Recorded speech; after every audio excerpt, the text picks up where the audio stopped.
For your benefit? For my benefit. For your benefit? Yes. So, they,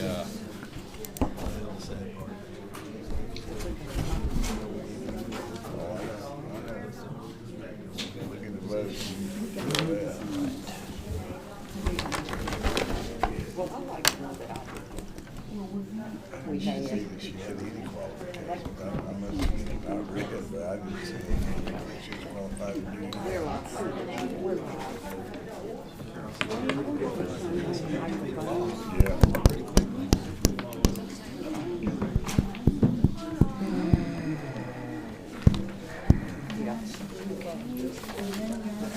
That's starting month, and then we have prevention.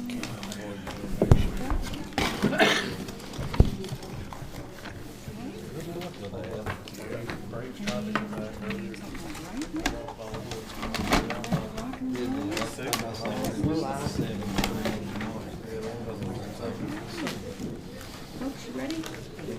Everybody ready down there? Okay. Good evening, everyone. I'd like to welcome you tonight to the City of Oxford Board of Commissioners regular monthly meeting. Today is Tuesday, October 11th, 2022, and it is 7:01 p.m. We are assembled here in the Commissioners Boardroom of City Hall. I'd like to read our core values, which we remember with the mnemonic ETHICORE, that the elected officials, staff, and volunteers of the City of Oxford value and commit to model the following: equal treatment for everyone with dignity, courtesy, and respect; teamwork within our organization and our community; honesty in all of our dealings with citizens, fellow workers, and other organizations; integrity in every action and service; cost-effective and quality services for our community; open and transparent communication with all parties; responsibility for our decisions and actions; and excellence in every deed. With that, I would like first to ask anyone with electronic devices to please mute them or turn them off. And I would like to invite Reverend Jenny Wilson of Oxford United Methodist Church for all those who would like to join us to open this meeting in prayer. Let us pray. Make us to know your ways, O Lord. Teach us your paths. Lead us in truth and teach us. With these words from Psalm 25, O Lord, we begin our work together this evening. For truly, Lord, we desire to do the hard work of living and serving together in our community. Help us work in a spirit of thankfulness for all that is good here.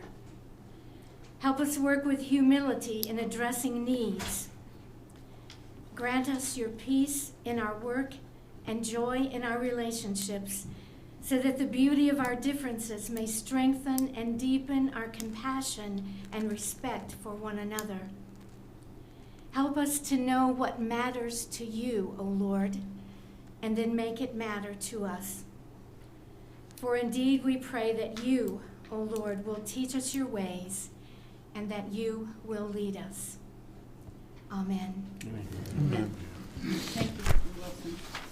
And at this time, a Pledge of Allegiance will be led by Commissioner Teresa Gilreath.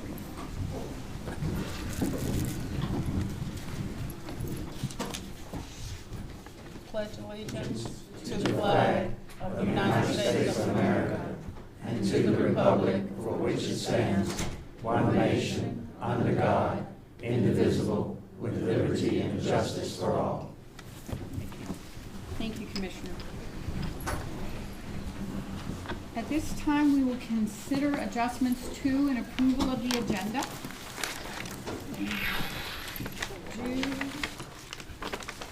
Hang on. Okay, one adjustment that our clerk requests that we make is on the consent agenda. We were to approve the meeting minutes from September 28th, the special meeting of the board, which was that second public hearing that we held. And she did not get them out to us in order for us to approve those. So respectfully, we would ask that that be struck from the consent agenda. Is there anything else? Not that I'm aware of. Okay, with that, what is the pleasure of the board? Move that we accept the agenda as listed with the one exception withdrawn. Okay, so, motion is made by Commissioner Bullock. Any discussion?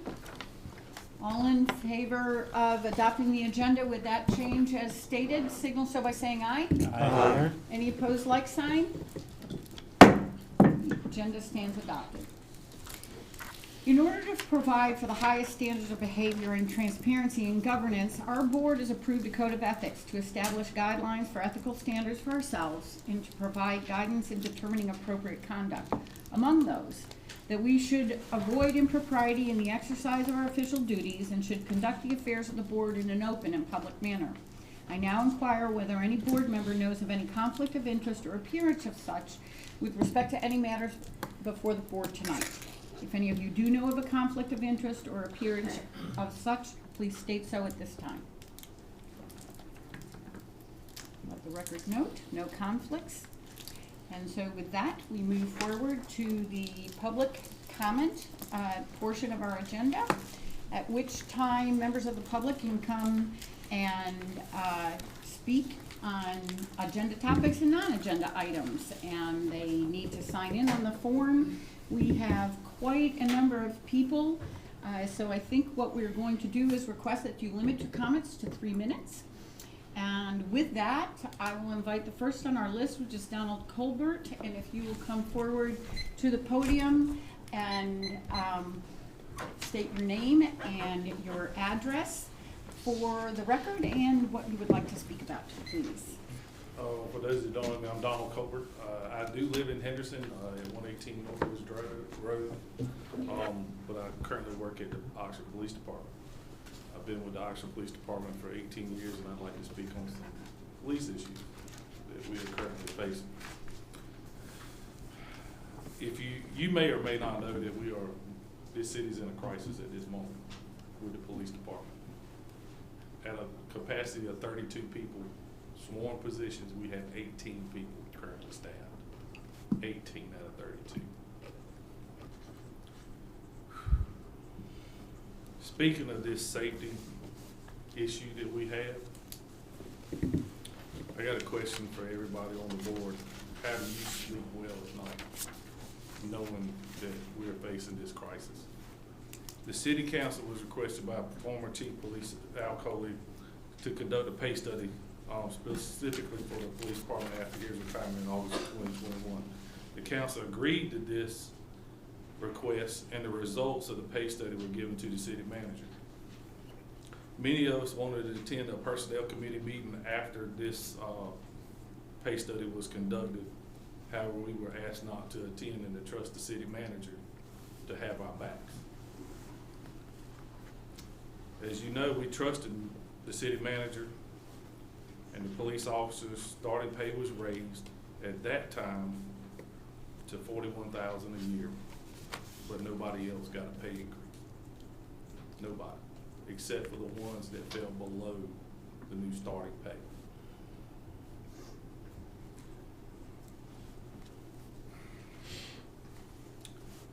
We trusted the city manager to have our backs. We let him speak for us, but I say no more. I've heard that you said that you sleep good at night knowing that the officers on the street in the city of Oxford have each other's backs. We do. It's a brotherhood and a sisterhood that you would never understand. But I hope you know, I hope you sleep well at night knowing that we do have each other's back, because we already know that you don't have ours. Respected commissioners and Madam Mayor, I want you to know what keeps me up at night. What keeps me up at night is not the fact that I'm going to get called out for a homicide or a shooting or a rape. What has me up at night is the fact that I go to work every day not knowing if you have my backs. I back my partner's backs. It's been recommended that a pay study be done. how many pay studies does it take for you to have our backs and pay us for the job that we do on a daily basis? Thank you very much.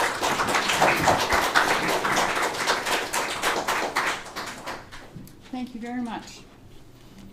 Next we have Kevin Otis. Please come forward, state your name and your address and your purpose for speaking. Thank you, Madam Mayor, Board of Commissioners, and everyone. My name is Kevin Otis. I live at 500 College Street, Oxford, and I'd like to talk about the policing issues. I am the administrator of the Masonic Home for Children and a proud citizen of Oxford for 10 years. I come before you as a father figure of the largest family in Oxford, 63 young persons and growing. I also share the employment challenges that Oxford has, especially related to the Oxford Police Department. MHCO has challenges recruiting and retaining qualified employees. Often, we become the training ground for employees to pursue other opportunities that pay more. When I do my part of the orientation with employees, I focus on one issue for them to prioritize: safety. Our children come from traumatic situations whereby safety is often a major concern. Additionally, I ask them to consider that issues such as driving from point A to point B may be the greatest risk they will face. The Masonic Home for Children at Oxford is focused on the safety of our children and employees, but we count on our community partners to be truly safe. MHCO is a very good small business, albeit a nonprofit. MHCO brings into this local environment, local economy, over $5 million annually. These funds multiply within the economy, and the impact is considerable. Without a safe environment, MHCO may not be able to continue with this tradition of caring for children in need. I understand the crime levels are dropping, but I do not think that crime levels completely encapsulate safety. I think we can all talk about the dangers that are out there simply by driving, and without officers to help manage traffic, we will all be at increased risk. I applaud all the expansion and developments that are taking place in Oxford, but I would caution that without a strong police, fire, and safety presence, those developments will struggle. The safer Oxford is, the more people will want to live here. One of the first initiatives that happened when I got here was to establish a Public Service Appreciation Day. I know from experience a children's home is only as good as our relationship with excellent police, fire, EMS, and city personnel. We also realize that their sacrifice means much more than a meal and a car wash. I believe appreciation means that they are paid in a manner that allows OPD to recruit, maintain, and develop great persons who truly provide public service. I represent one of the oldest foundations in our community, almost 150 years old. We have needed the police and everybody over and over again. You can make the decisions to strengthen our safety. I implore you, keep our children and all of us safe. Thank you. Thank you very much, Mr. Otis. I would like to invite Roderick Fields to come forward and please, for the record, state your name and your address and your purpose. Good afternoon. My name is Roderick Fields, and I'm gonna actually say my address is gonna be 204 East McClanahan Street. That'd be for Oxford Police Department. And actually, I was born and raised here in Oxford. I've been with Oxford Police Department for 18 years. It's been very enjoyable throughout. However, I have 2 teenagers at home. I just recently got married. Before that, I was a struggling young man trying to work 2 jobs, come to the police department, take care of my children, trying to follow behind them. And the reason why we're working these jobs is because, to the fact of the matter, we don't have the funds that we deserve to make it ways we can be there for our children. And at the end of the day, we got to also look at the fact of the matter that if us officers not being able to get in the rest because we're working double shifts or we're trying to work security to fill these positions, then at that point in time, it takes away from you guys, the citizens of Oxford. And I'm pretty sure you guys ask yourself that question, how would you feel if the Oxford Police Department was not able to come to that call where someone's knocking on your door or someone's trying to break in your home because we only have 3 on the street and all 3 are tied up. But at the end of the day, you also got to think about us officers that have kids. How y'all feel about us? That we can't even be there for our children. Just think about it. I have a teenage daughter, 13 years old. She's acting out because guess what? Dad is always at work. But nobody think about that because we're too busy taking care of the city. We're either working, we take care of the city, not just that, we're working an extra job so we can pay our bills. We have mortgages. We have other excess bills, whereas we can't afford to do it off of just one pay. We have to do what we got to do. And I applaud all my brothers and sisters in blue, as well as the fire department, because sometimes we have to lean on them to come and help us at a crime scene or what have you, to help us, aid us do our job. And you got 3 officers, you trying to work a homicide, and you're not unaware of what happened on Orange Street, you better lean on them. Not just them, the sheriff's office. We shouldn't have to, it shouldn't be that way. We should be in abundance. Whereas the city of Oxford has been said, be safe. I grew up in this city, I've never felt unsafe as I feel right now. I've never done that. I'm born and raised right there on Daniel Street. It used to be an old dirt road, and it's paved. Thank God it's paved. The whole city is paved.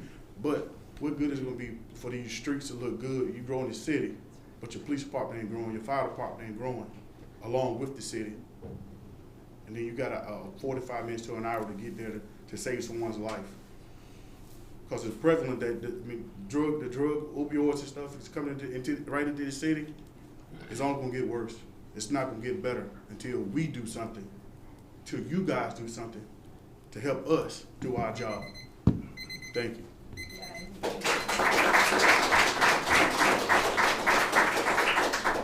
Thank you, Detective. At this time, I'd like to invite Kendra Henderson to come forward to the podium. Please state your name and your address and your concerns. My name is Kendra Henderson. I live in Vance County. I was raised on Granville Street. I run a business in Granville County. I've been here 25 years. I run a bail bonding business. I work with everybody in blue, everybody in red, work with all of them daily.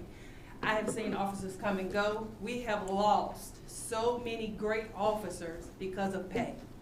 A lot of the younger ones, when they come in, the rookies, I talk to them. I try to keep them here. The chief will tell you, ex-chief will tell you, captain isn't here. I went to them and said, listen, y'all got to do something. These people are getting ready to leave us. There's never been a time, it used to be a time that downtown, I would go to work and it's a door knocker. They can't even check our businesses anymore. So what do I do now? Not that I'm afraid, but I have to take care of myself because of the crime we have now. Yeah, I tote my gun 24/7. I do, because of the crime that is coming into our city, and we're overworking our officers. We have got to do something for retention to keep them. They are being trained, but they got to be kept. Thank you.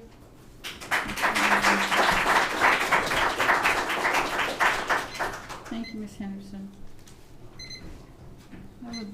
I believe this is William Carson.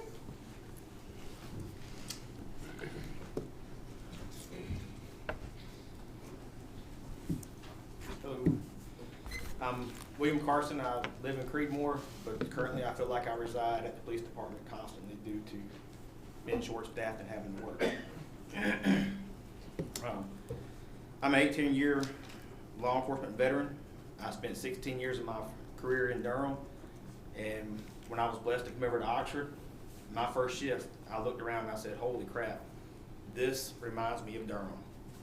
I felt back at home in Durham with the gang activity that I was seeing, the drugs.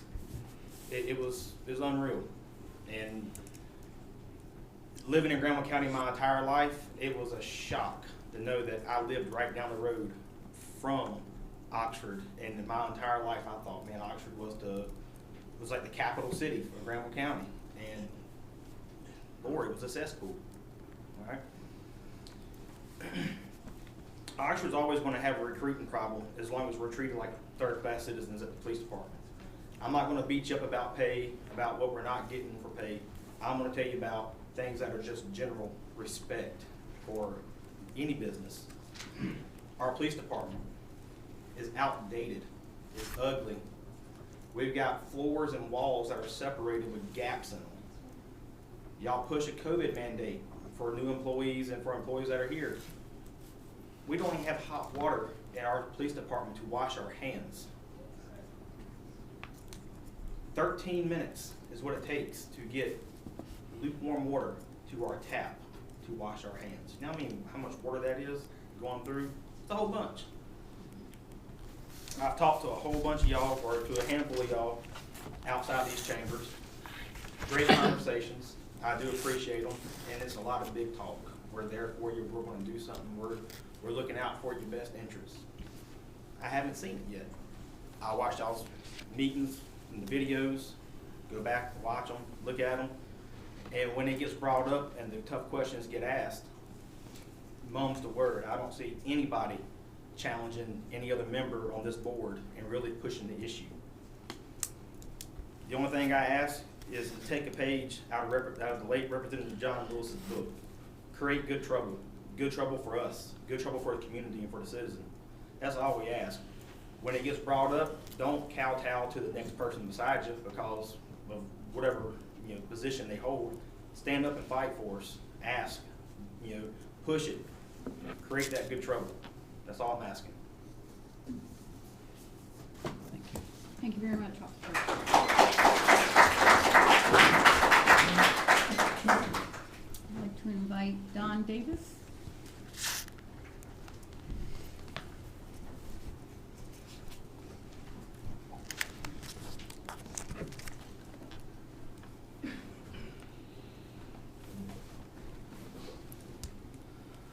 Good evening, ladies and gentlemen. My name is Don Davis. I reside at 330 Henderson Street here in Oxford.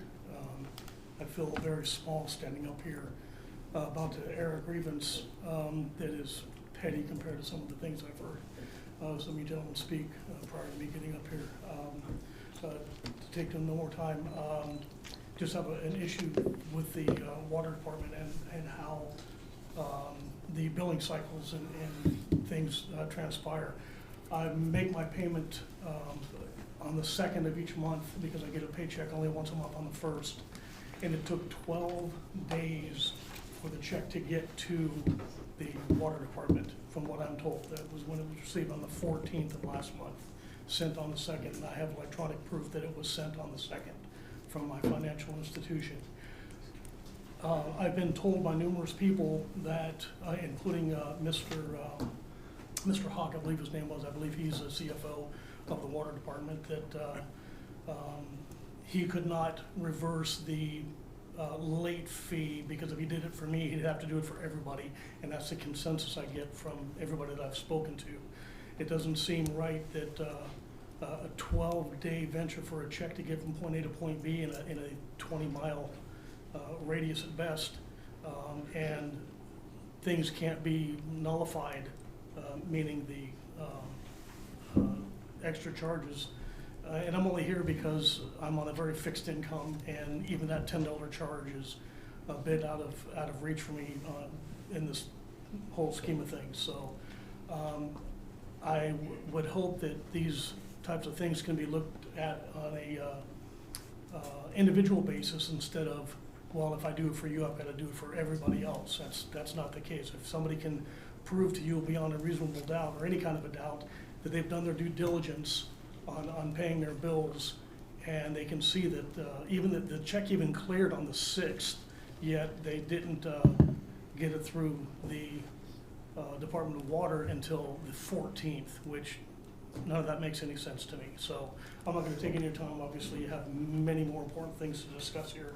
So I'm hoping we can get something done with that. If you can speak to Mr. Hawk and allow him to make decisions on a individual basis instead of a whole picture, that'd be incredible. And I appreciate it. Thank you for your time. Thank you very much. We appreciate that.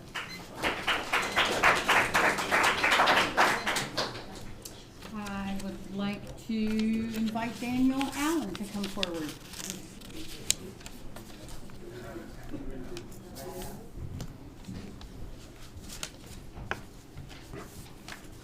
Good evening. My name is Daniel Allen. Most of you pretty much know me. I'm Officer Allen with the Oxford Police Department. I've been with them for 4 years. Can you state your address, just for the record, please? Rose Lake Road in Oxford. I'm out in the county, but I worked for the Oxford Police Department for 4 years. I'm on the K-9 division. A whole bunch of us, we see a lot of things, but I want to start off by saying, I'm not going to be able to say everything, but my grandfather always told me, if I plan on talking business, to dress like I mean business. And that's what I plan on doing tonight. The Oxford Police Department, I feel like we should change our colors to red and black.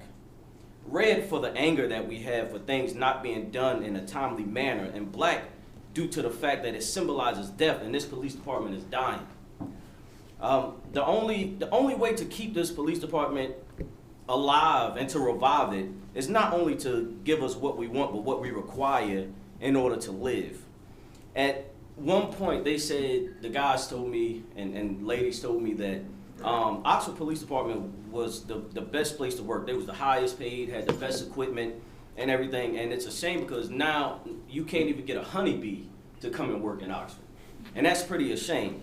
I find it very aggravating and mind-boggling at the incompetence of people when it comes to the importance of the police department, because I feel like that it's more time spent on other things and trying to find money for other things rather than to give my officers.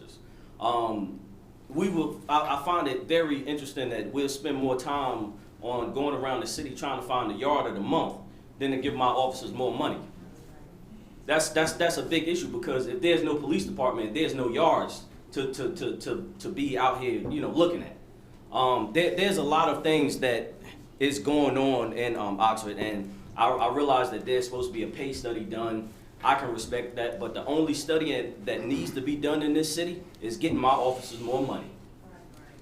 That's the only studying that we need to be doing right now. This is right here is a top priority. I understand that every city employee is important. I understand that, but every city employee does not do what a cop does.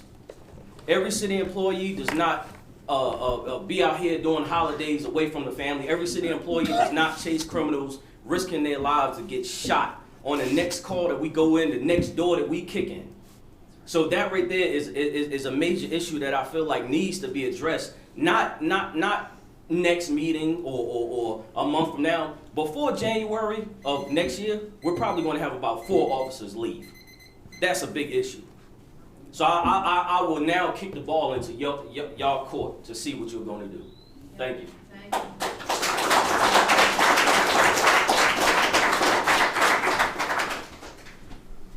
Thank you very much. I'm just taking notes here, so give me one moment.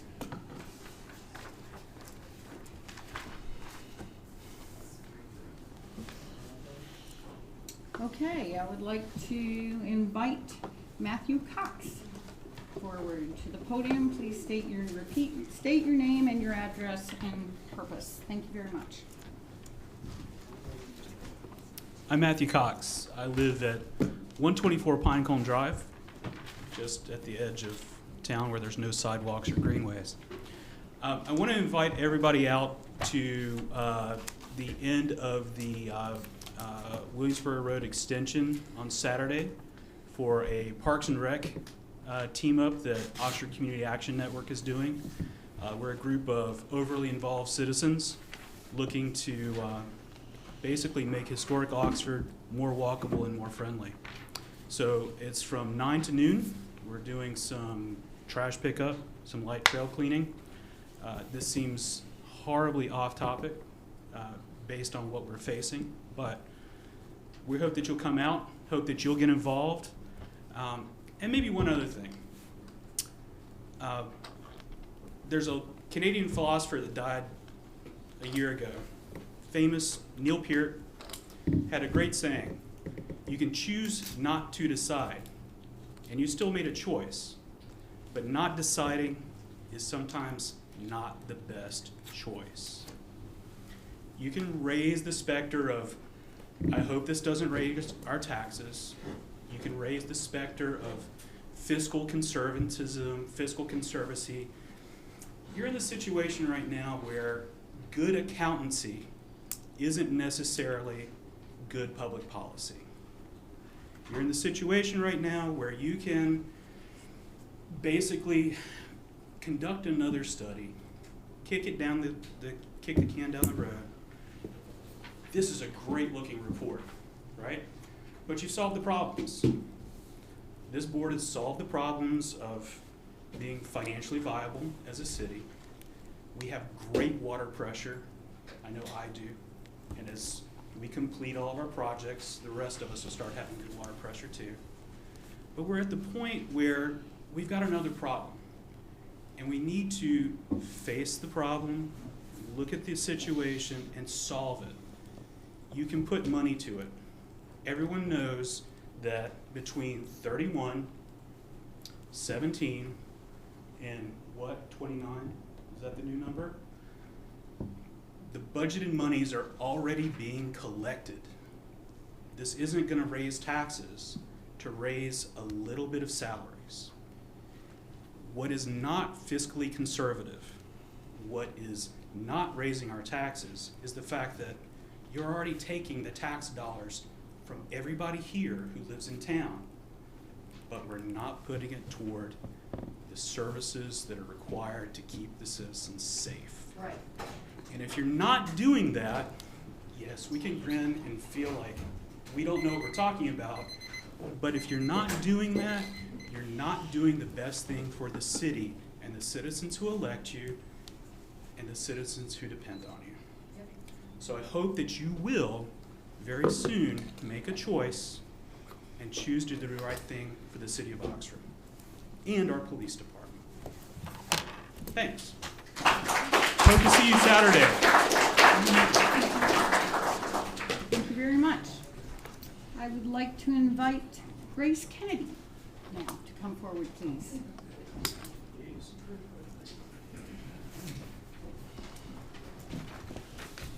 Hello, Commissioners, Madam Mayor, City Manager, and everyone here. Okay, I'm not a great public speaker, but I have a question to ask you. Does the number 500... Can you please state your address? Oh, sorry, 124 Pinecone Drive in Oxford. Okay, thank you. Does the number 529 mean anything to you? Anybody? No? I'd like to share with you what that number means to me. $529 is the difference between a starting police officer salary in Oxford and the federal North Carolina poverty rate for a family of 3. Oh. In other words, the poverty rate is $43,440. The starting posted salary, I believe, for an Oxford police officer is $42,871. Less than the poverty rate. For a new officer, married, with a child applying for a job here, well, you get the idea. I'm sure you all get the idea. What implications does that pose for future recruiting efforts? Well, I can tell you as a frontline worker, I wouldn't take a job anywhere where my life was on the line for a salary lower than the poverty rate. Being a frontline worker, generally speaking, we have sought our profession because of our desire to serve our fellow man. Are they superhumans? Maybe. But do they get burned out? Yes, they do. We have traditionally in the service industry been expected to perform at a professional level without professional pay. COVID taught us a lot, especially in the medical community. They stepped up to respond and support their nurses. We didn't even know the full scope of what we were getting into when COVID hit. But we cared for those patients and we risked our lives doing that. This is not unlike the scenario these police officers face every day, every single day. I was lucky though, my employer stepped up. I work for a company in Charlotte, North Carolina. We received incentive bonuses, retention pay. They were small steps, but they were meaningful. They emphasized our work-life balance, encouraged us to take PTO. How can these guys take PTO? There's not even enough officers for them to take a day off. You can't and shouldn't expect people performing in such stressful situations ongoing without an end in sight, or at least stopgaps.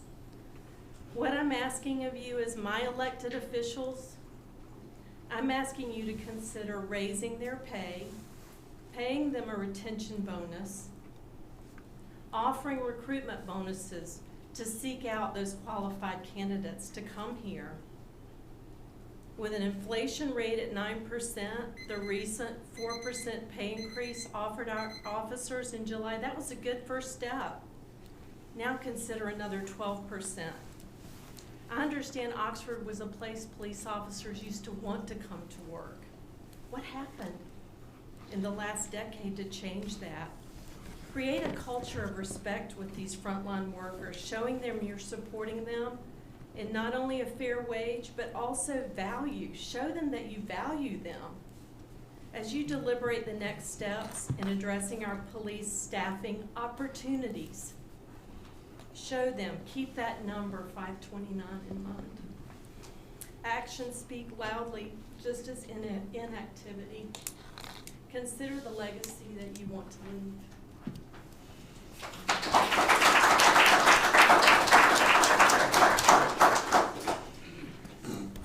Thank you very much, Ms. Kennedy. I'd now like to invite Phil Dixon to come forward. Please remember to state your name and address for the record.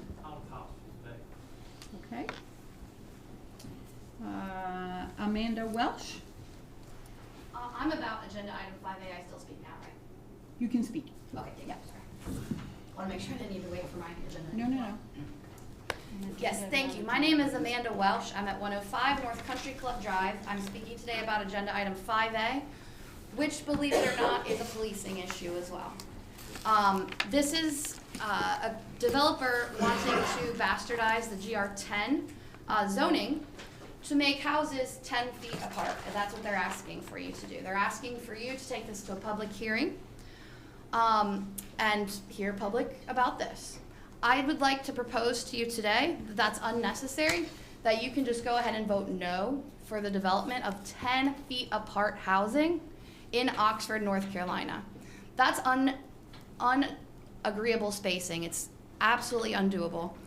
There is absolutely no need for that type of spacing in the city of Oxford, especially inside the loop. The next agenda item after mine is a moratorium on development. Much of that moratorium has been called for because of the policing issues that we already have with the number of citizens in the county. Getting 150 new housing units 10 feet apart. Are there any police officers in the room that are ready for that? Do you want to police that extra as well? Do you? I mean, that's just an extra workload for you, pouring on to what they already have. Please don't make the police extra overworked, because 10 feet apart neighbors cannot be neighborly, and I guarantee you that the rate of call-outs for domestic and neighborly disturbances will be high in that neighborhood, and the need for policing the speed limit, because it will be a loop entrance cut through, will be high in that neighborhood. You're asking the police to do more. Please go ahead and start the moratorium by go ahead and saying no to this agenda item. Please do not allow it to go to the public hearing. The developer needs to come back with a more reasonable zoning and more reasonable spacing so that public safety is upheld. Not only police, but also fire. I don't think you want your neighbor to catch fire from you if he's 10 feet away. So that's my request on agenda item 5A. Thank you.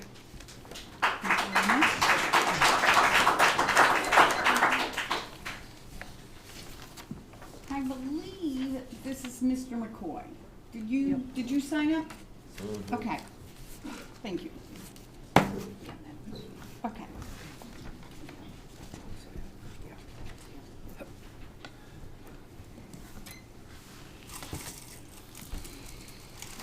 Good afternoon. I'm Eddie McCoy, 408 Kingsburg Street. I think I'm going to say something that nobody gonna like.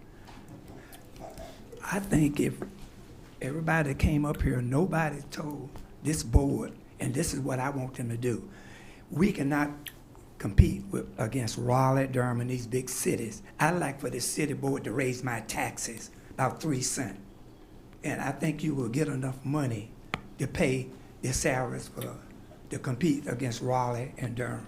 That's the best idea to solve this problem, is to raise our taxes. And I think everybody in this room wouldn't mind their taxes being raised to support the police department, the fire department. And Ms. Fields said, you don't come to the city board meeting often. She said, if you're gonna do the fire department and the police department, Ms. Fields, you said public works. She said everybody. She said raise everybody, treat everybody fair. So I got the problem solved. Raise our taxes, and I think everyone in here will agree to that it's all right to raise the taxes to pay the police department. And we want it to be coming.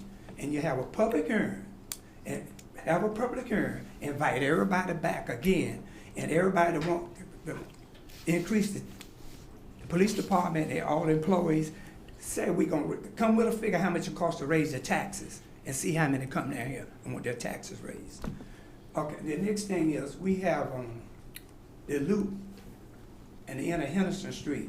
There's construction and they're grading and someone going on that property. There's a cemetery there. And when the individuals, whoever it is, come up here want this property annexed in the city, tell them they are responsible for that cemetery and not the city board. Please put that to them and let them know that they bought the property, they bought the cemetery. And that's their little wag. You know, that's their problem. Because if you don't, I'm gonna come up here and ask you to please keep that cemetery clean. And you're gonna say, well, we didn't know that they bought the cemetery, they bought a graveyard. Yes, you didn't know people buy graveyards, but they bought one. Thank you. Thank you.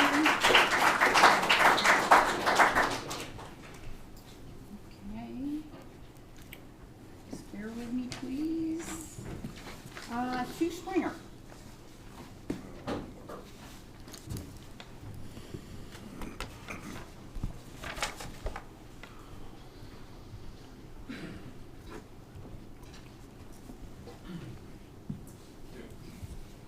Sue Springer, 511 High Street.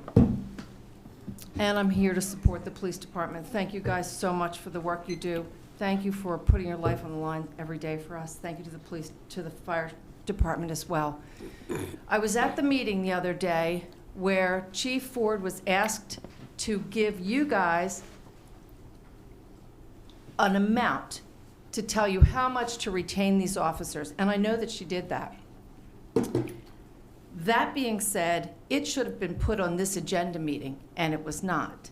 In addition, at that meeting, one of you said, and it was clearly directed to me because I was the only person that wasn't a city employee at that meeting, it was said, well, citizens can't come in and say that you have to do something about the police department and do it now. I started saying this 4 months ago. And still, you're sitting on your hands. I've talked to Brian, I've talked to John. They both had a pretty good idea about how to support the police department, and I was told that some of you folks were gonna support them in it, and nobody stood up. I would like to see city council, as elected people, city manager, mayor, mayor pro tem, and city lawyer, I'd like to see all of you get the testicular fortitude to do something and get off your rear ends. Because it's disgusting. It's simply disgusting. I've had it, we've all had it, we've had it. You guys are elected to take care of us, and you're not doing it.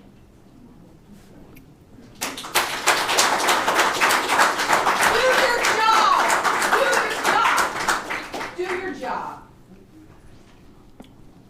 Thank you very much. And I believe this is Virginia Clay.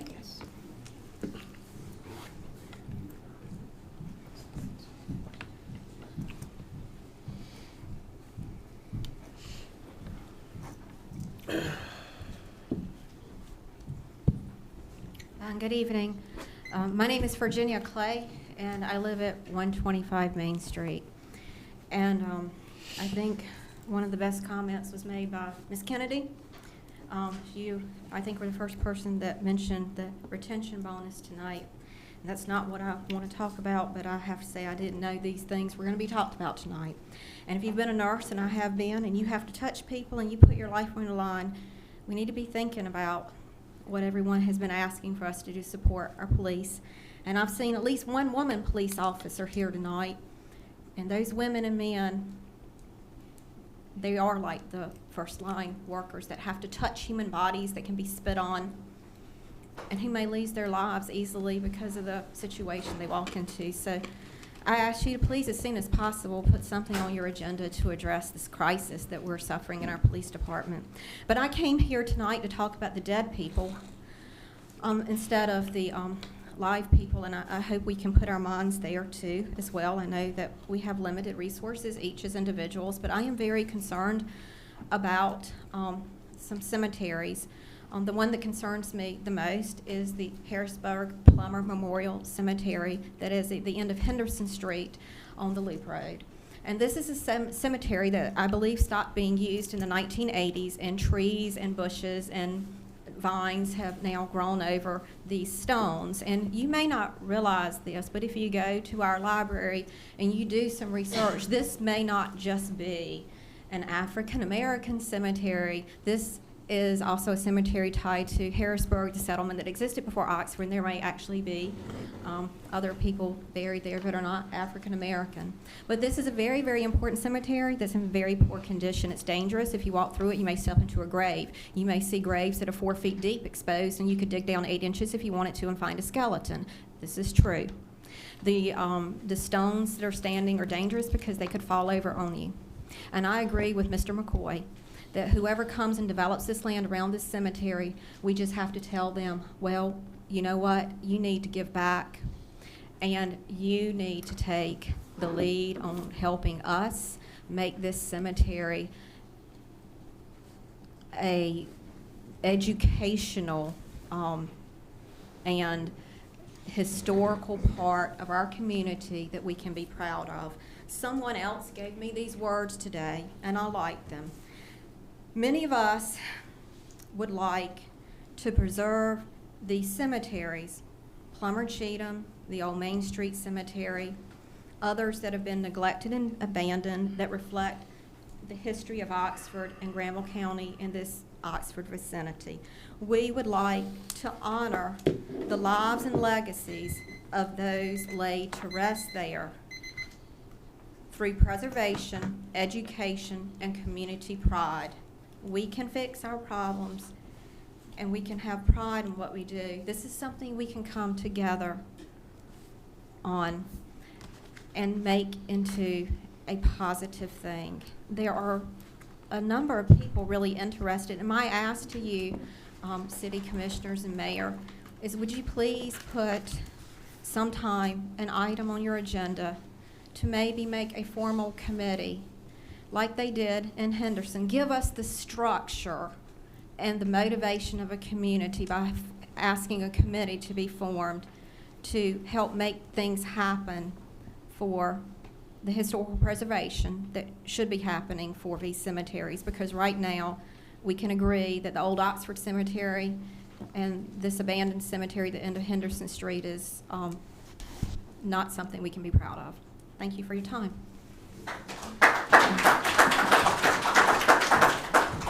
Ms. Clay, will you repeat the last request? Because I was taking notes and then I stopped for a minute, and I just want to make sure that we have that.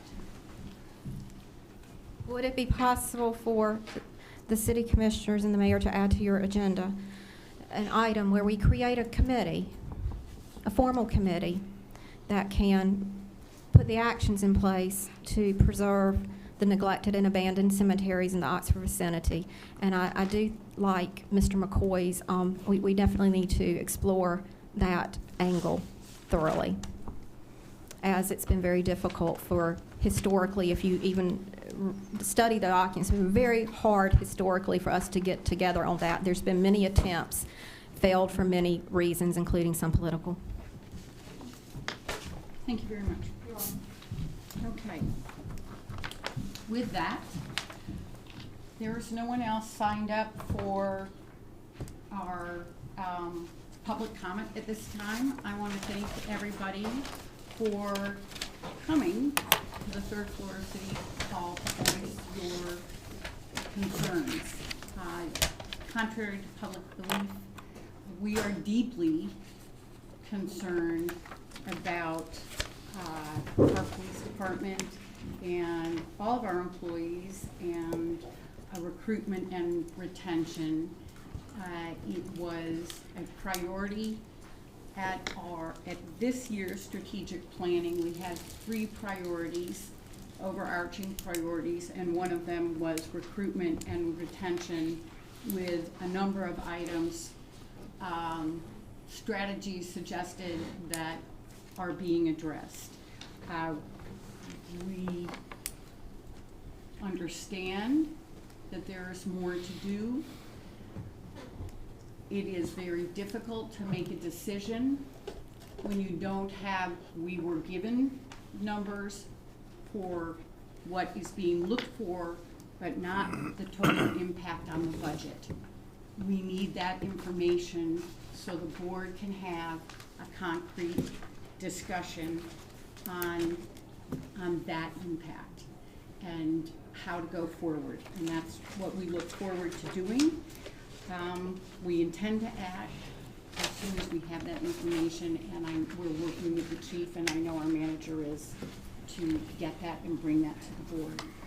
So we appreciate each and every comment and the time that you have taken tonight to come voice them.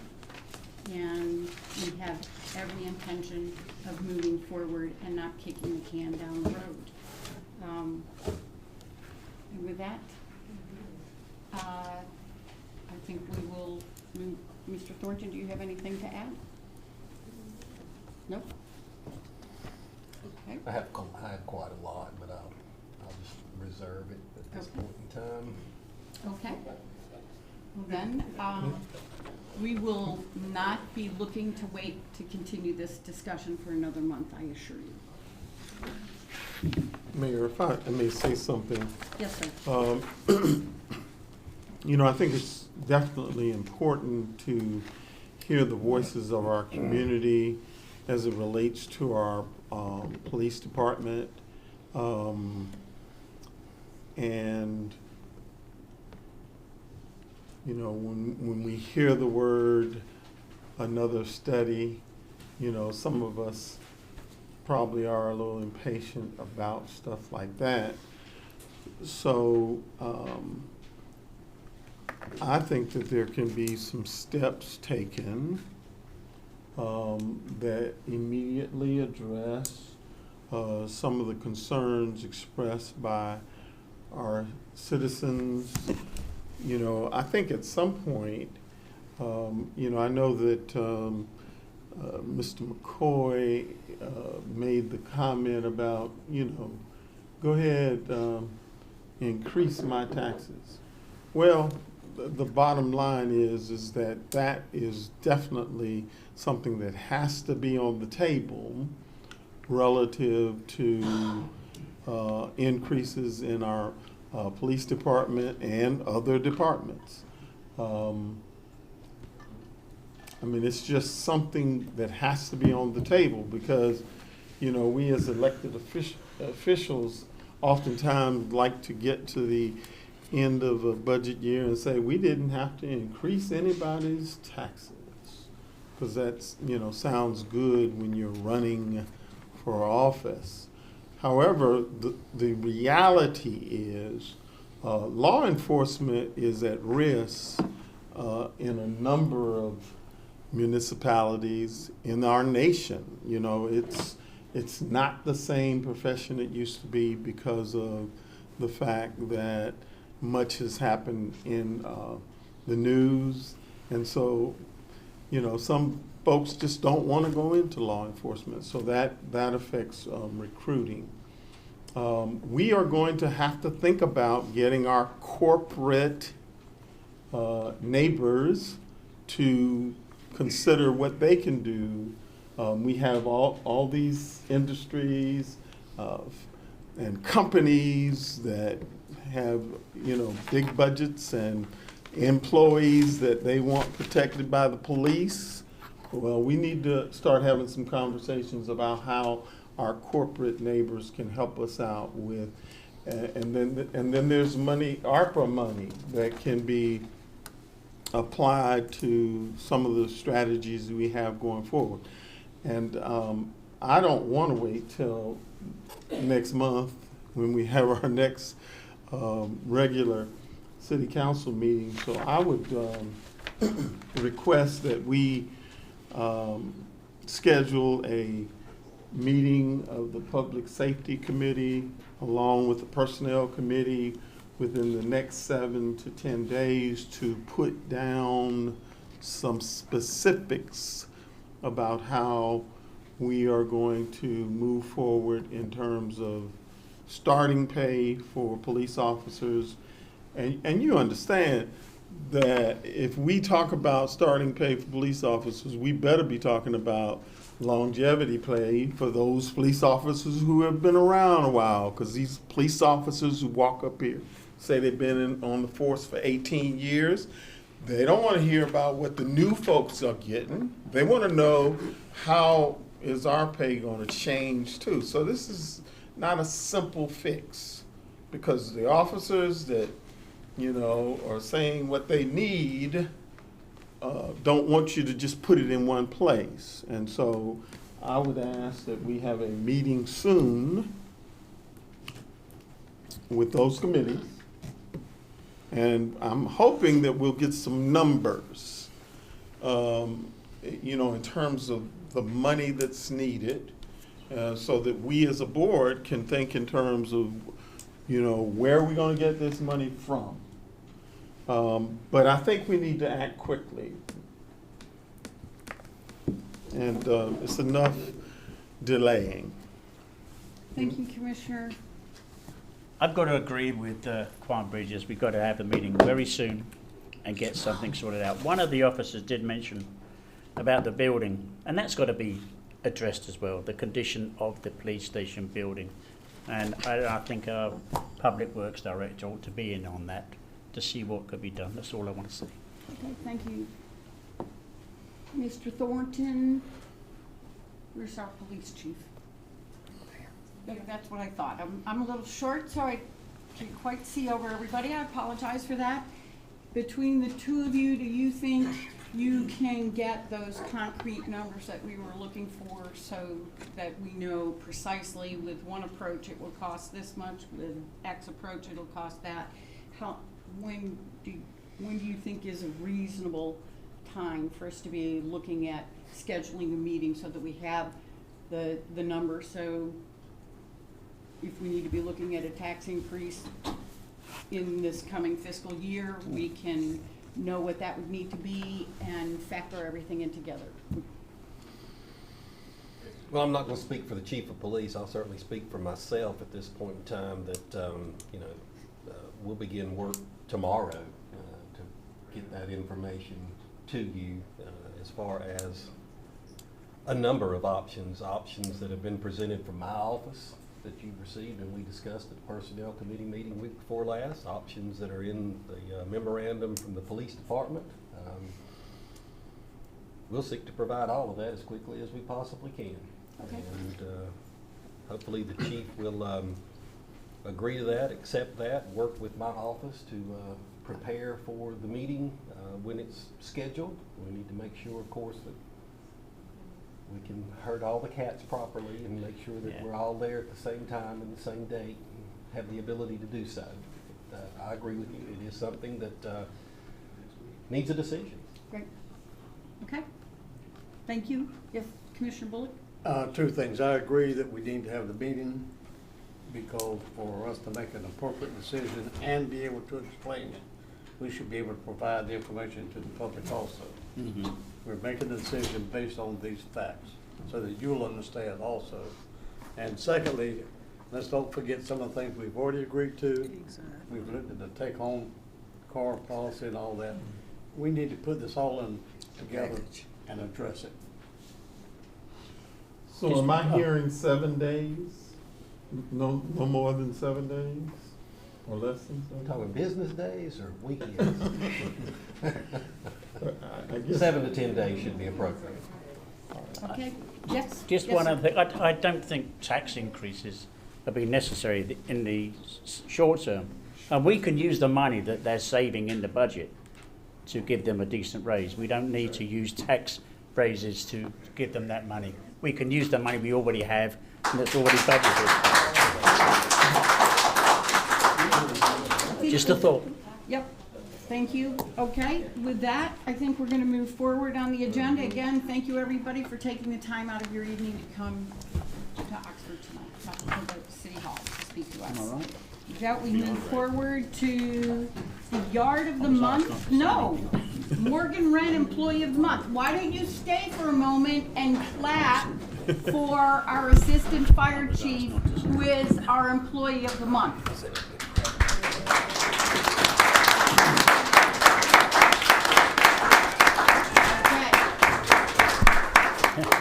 Assistant Chief, there you are. Okay, come on forward. You're going to come up with me. I was not going to say anything, but I had to. Yeah.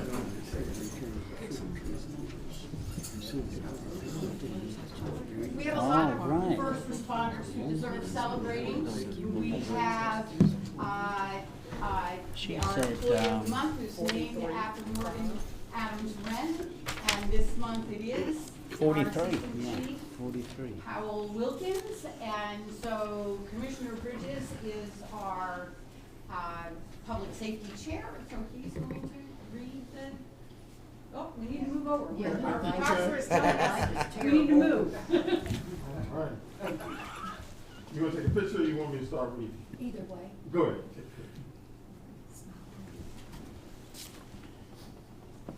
Thank you. It is my pleasure. You know, Mayor, I thank you for letting me come up here The with you amount of because you Social usually do this Security I yourself. get But, personally I appreciate it. The city of might be below Oxford the celebrates James I Powell get Wilkins, 700 a month, that's Assistant all I Chief get. of the Oxford Fire Because I've Department. only You've worked been to here my for office. 30 years. He told me all the violations. With the Morgan Adams Wren Employee of the Month Award for your kind and courteous nature, and I remember that when you came to my office, has a desire to protect Oxford, and for always striving to reach the next step. You know, this is an award that is well deserved. I had gas in my office. I mean, there was a gas leak, y'all, and they showed up to my office in full force. I mean, with fire truck and everything. And I felt, you know, really important that y'all thought enough of me because, you know, the police had arrived, they smelled some gas, they called the fire department, and y'all were there immediately. And, you know, we just cannot take that for granted. Had they not come and fixed that leak, or at least told me to get somebody over there to fix that leak, my employees could have gotten poisoned. So I do appreciate what you did. Congratulations on this award. Please, we're going to need one picture of this coming out.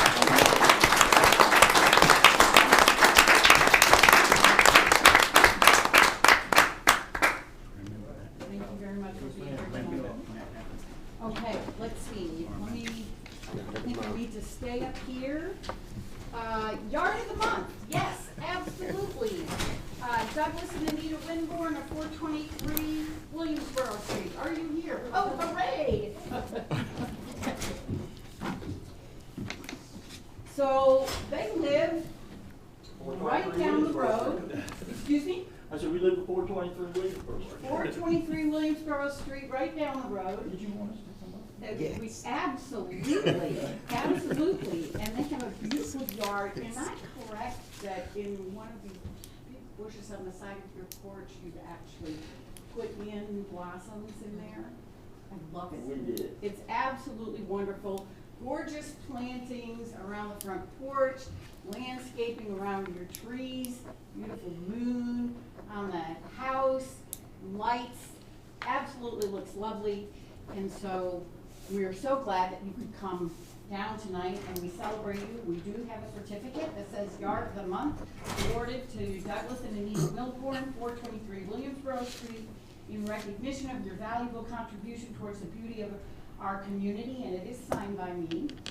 And we also have, looking back, 200 years of Oxford history that was written for our 200th anniversary in 2016, and a plate to put on your car. No, this is not the right plate. I'm not a retired commissioner. No, this is that was an error, and we apologize for that. The plate they're supposed to get is green, and says Oxford, keeping Oxford clean and green. So let's do a picture, and please, and you give these folks a round of applause.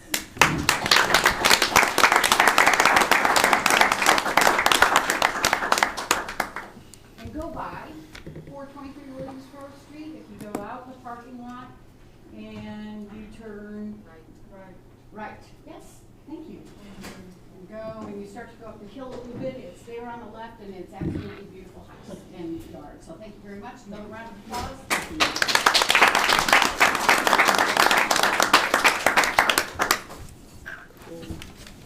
And Grand now, prize.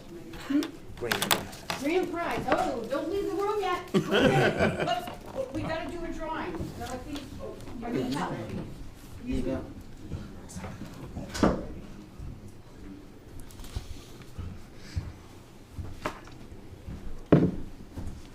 Absolutely. So the plan here, we will, I think we're gonna draw, we've got downtown dollars, 1, 2, 3, 4.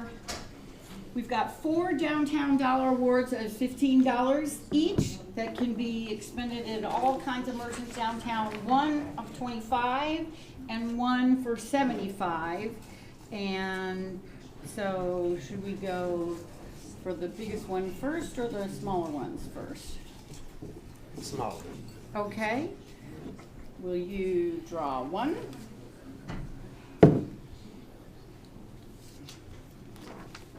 Odell Ragland of 416 Coggeshall Street.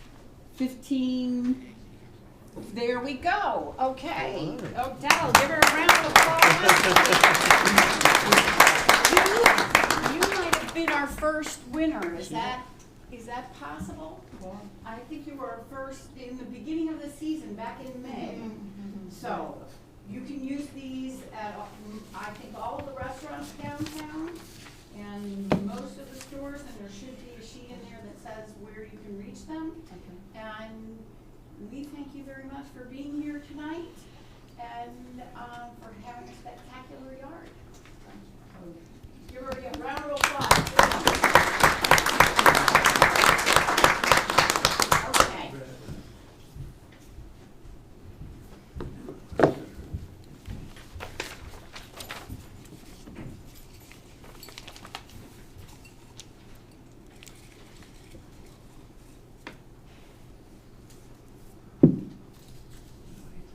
Pat Gravely of 220 Military Street. She is not here tonight.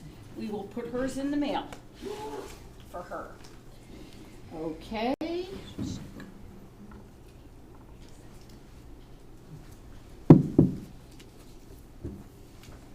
Sandra Whitlow of 513 Sunset Avenue.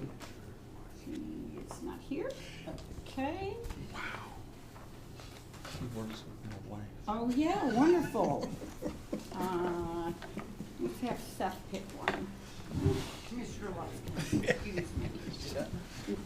She's retired, but she worked with my wife as a nurse. Pat Gravely is sick. Pat Gravely. Oh. Donald and Vakisha Evans, 330 Kingsbury Street. Are they? Yes, wonderful.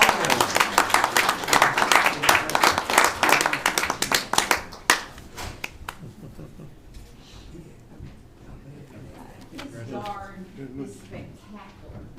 This is the first time I've met you, because when I came by to bring your things, you weren't home. I had a chance to speak to your wife. But But, this man, if you need somebody to do work, he has built the most amazing things in his yard. Absolutely spectacular. So thank you for what you do to keep Oxford beautiful. And here are your downtown dollars, and please give him a round of applause.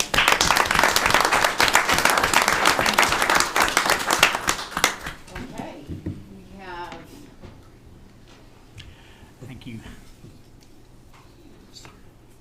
Can I look? Yes, There we please. go. Pauletta and Jeremy Roberts of 226 MLK, Martin Luther King. So they will get, are you, Ms. Roberts, not here? So we will put that for our clerk to put in the mail. So she gets 25, and that leaves Douglas and Anita Winborn. You are here, and you get the $75 worth of downtown.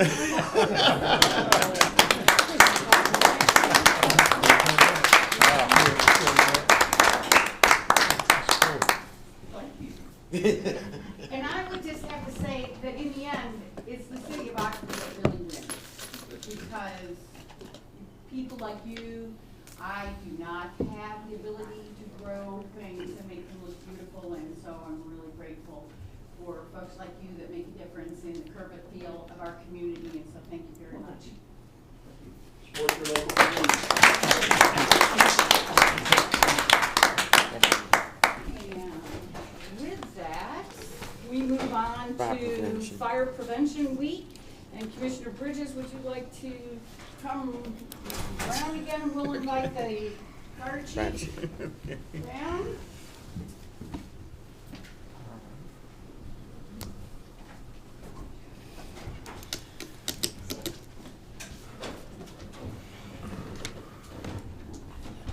Okay. Good to see you tonight. Thank you very much. So I'm going to let Commissioner Bridges, as you already know, he's a public safety chair, and he's going to say a few words. It is Fire Prevention Week, and we do appreciate our fire department for all they do in honoring the population. And that's what we're from Commissioner Bridges. Right, and every time I see a fire, every time that I happen to talk to one, you know, I think of 9/11. And I think of those brave men and women who were walking up those steps to save lives. I hate to sound morbid, but the courageousness of those folks who went into danger, not knowing that they would not return to their family, makes me respect what firemen do even more. Because I know that you would put your life on the line if there was somebody that needed to be saved from a fire. And I respect you and appreciate you. Absolutely. So, proclamation in recognition of 100 years of Fire Prevention Week, October 9th through the 15th, 2022. Fire won't wait. Plan your escape. Whereas Fire Prevention Week is observed each year during the week of October 9th to commemorate the Great Chicago Fire, which burned from October 8th through 10th, 1871, destroying 4 square miles and 1/3 of the city, leaving 100,000 homeless and killing nearly 300 people. And whereas fire is a serious public safety concern, and homes are the locations where people are at greatest risk from fire, and the city of Oxford is committed to ensuring the safety and security of all those living in and visiting our community. And whereas home fires in 2020 killed more than 2,580 people, an average of 7 per day in the United States, and fire departments responded to 356,500 home fires, 5% more than 2019. And our own Oxford Fire Department responded to over 604 calls in 2021, an average of 1.7 a day, and a 21% increase over 2020, and have already run 497 calls this year to date. And whereas smoke alarms sense smoke well before humans can, alerting us to the danger in the event of a fire in which we may have as little as 2 minutes to escape safely, and working smoke alarms cut the risk of dying in reported home fires in half. And whereas Oxford residents should make sure their smoke and carbon monoxide alarms meet the needs of all their family members, including those with sensory or physical disabilities, and should be sure everyone in the home understands the sounds of the alarms and knows how to respond to them. And whereas Oxford residents who have planned and practiced a home fire escape plan are more prepared and will be therefore more likely to survive a fire. And whereas Oxford's fire department consistently works to reduce the occurrence of home fires and home fire injuries through prevention and protection education. And whereas Oxford residents who respond to public education measures are better able to take personal steps to increase their safety from fire, especially in their homes. And whereas the 2022 Fire Prevention Week theme, Fire Won't Wait, Plan Your Escape, effectively serves to remind us all how important it is to have a home fire escape plan. Now therefore I, Jacqueline Van Voorst Sergeant, Mayor of the city, along with the Oxford Board of Commissioners, do hereby proclaim Oxford 2022 as Fire Prevention Month, and Oxford 9th through the 15th as Fire Prevention Week for the city of Oxford. We urge all in our community to be sure they have a plan for all in their household to escape from an unexpected fire, now and always, for the sake of their personal safety. And witness whereof, I have hereunto set my hand in the city seal, this the 11th day of October 2022. Please give our fire chief and his staff, we have our assistant chief, and we've invited him up with us.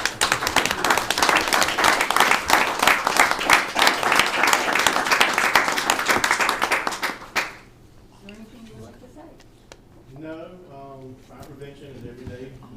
We address it through enforcement, through teaching or visiting our schools, our rest homes, hospitals, and everything else. We also offer services for our industry and commercial clientele. So it's everybody's business, but we have to be the ones to remind of it. That's right. Thank you very much. Thank you. Nearly 2 runs a day. That's a lot. Thank you very much.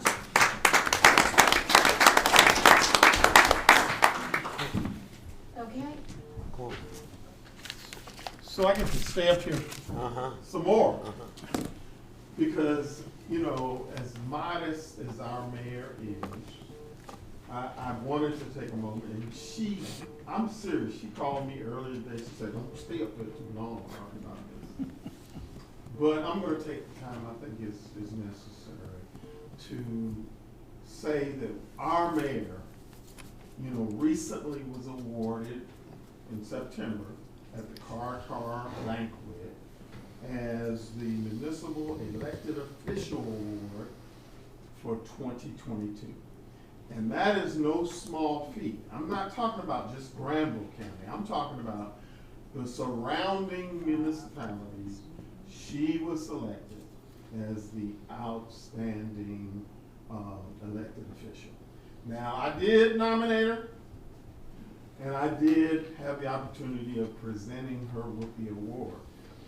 This mayor, I don't care what nobody says, is the few people I know who can connect with anyone.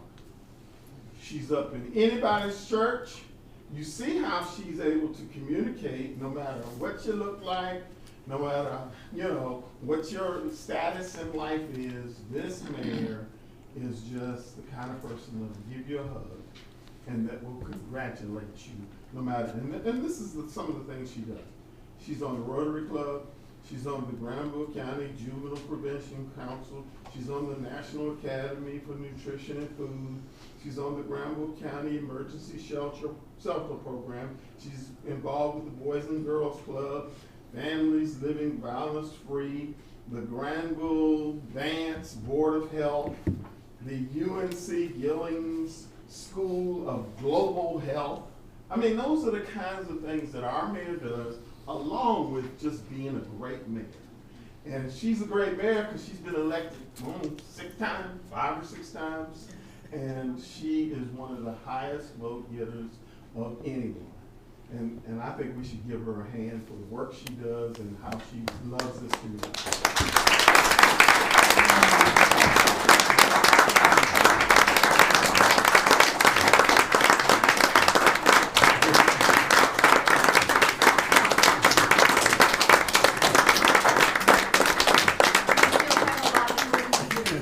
But I am, what's humbled them, I can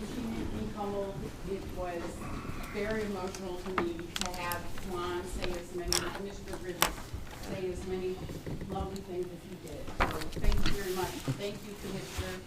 And thank you to you for being part of our community.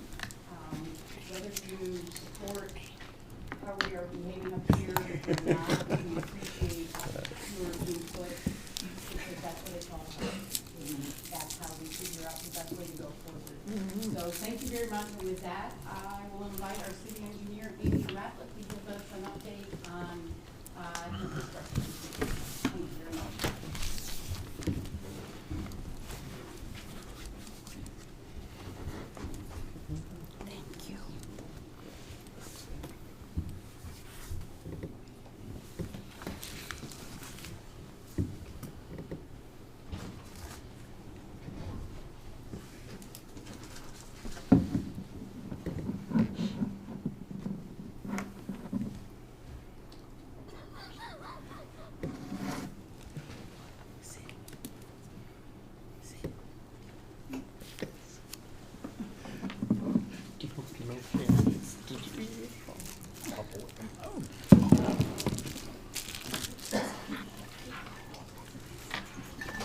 Good evening, everyone. I feel like I have a whole bunch of people to follow after, and I'm not sure this will be quite as interesting. But some of us do think infrastructure is interesting. What it is, what it was, what it is next. One of the things that I do want to assure everybody is that the majority of the projects that I'm going to be talking about are not coming out of the general fund that the police are paid from.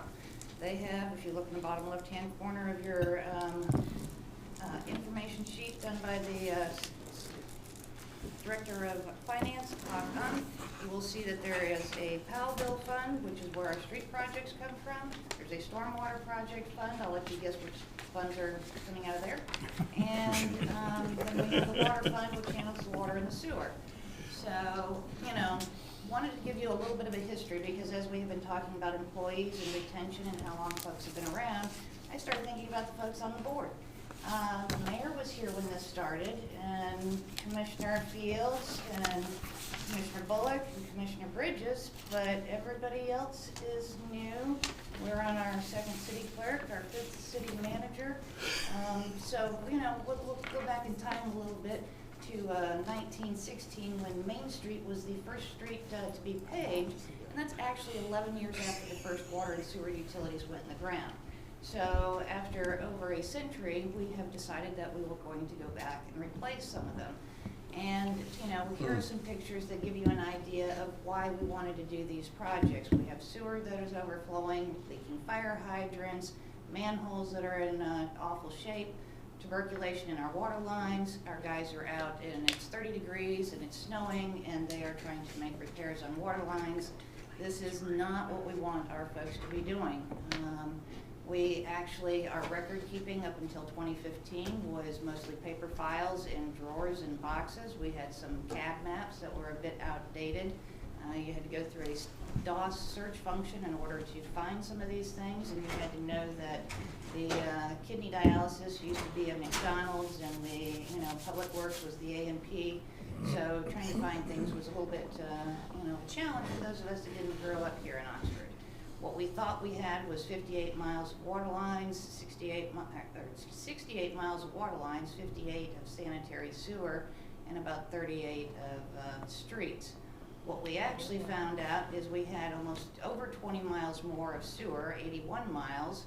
Water mains were closer to 100 miles, and roads were pretty close, all things considered.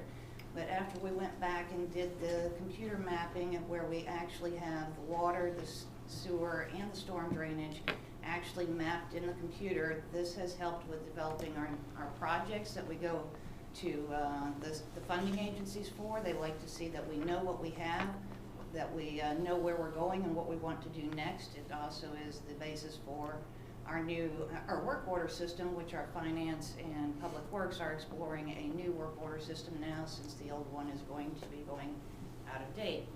Street lights and pedestrian safety are some of the things that we are looking at, trying to improve the city and the walkability of it as we put in the new sidewalk out going past the McDonald's and the car wash and the cookout down through there, that looking at and talking with the police department about where we have vehicular and pedestrian or bikes that tangle with each other, and part of it is due to lack of visibility. So we're approaching Duke Energy, trying to get some pricing on what it will take to add additional lights throughout the city. Stormwater projects, we are starting to dig into that. We have recently been awarded a BRIC FEMA flood and vulnerability risk assessment study. That is a $105,000 grant, $45,000 match, so it's a $150,000 project. The Golden Leaf Stormwater Master Plan is actually $125,000, which is a 100% grant. We have applied for, in the fall round of funding, to do a stormwater improvement at Cherry and Goshen Street and a Coon Creek wetland and flood management project that is in the vicinity of Dill and Revlon. And we have also wanted to extend the stormwater master plan that we received the Golden Leaf grant for. So stormwater is starting to become a bigger priority throughout the state and also here at the city. We are doing some additional medians throughout the city of Oxford. On Main Street, we are adding, and it might be a little bit challenging to see, but down here between the post office and the Baptist church, we're going to be adding in a 6-foot wide landscaped median that will help with giving pedestrians that don't cross at the crosswalk, because nobody ever does that to go to the post office, you know, someplace that is safe in the middle of the road.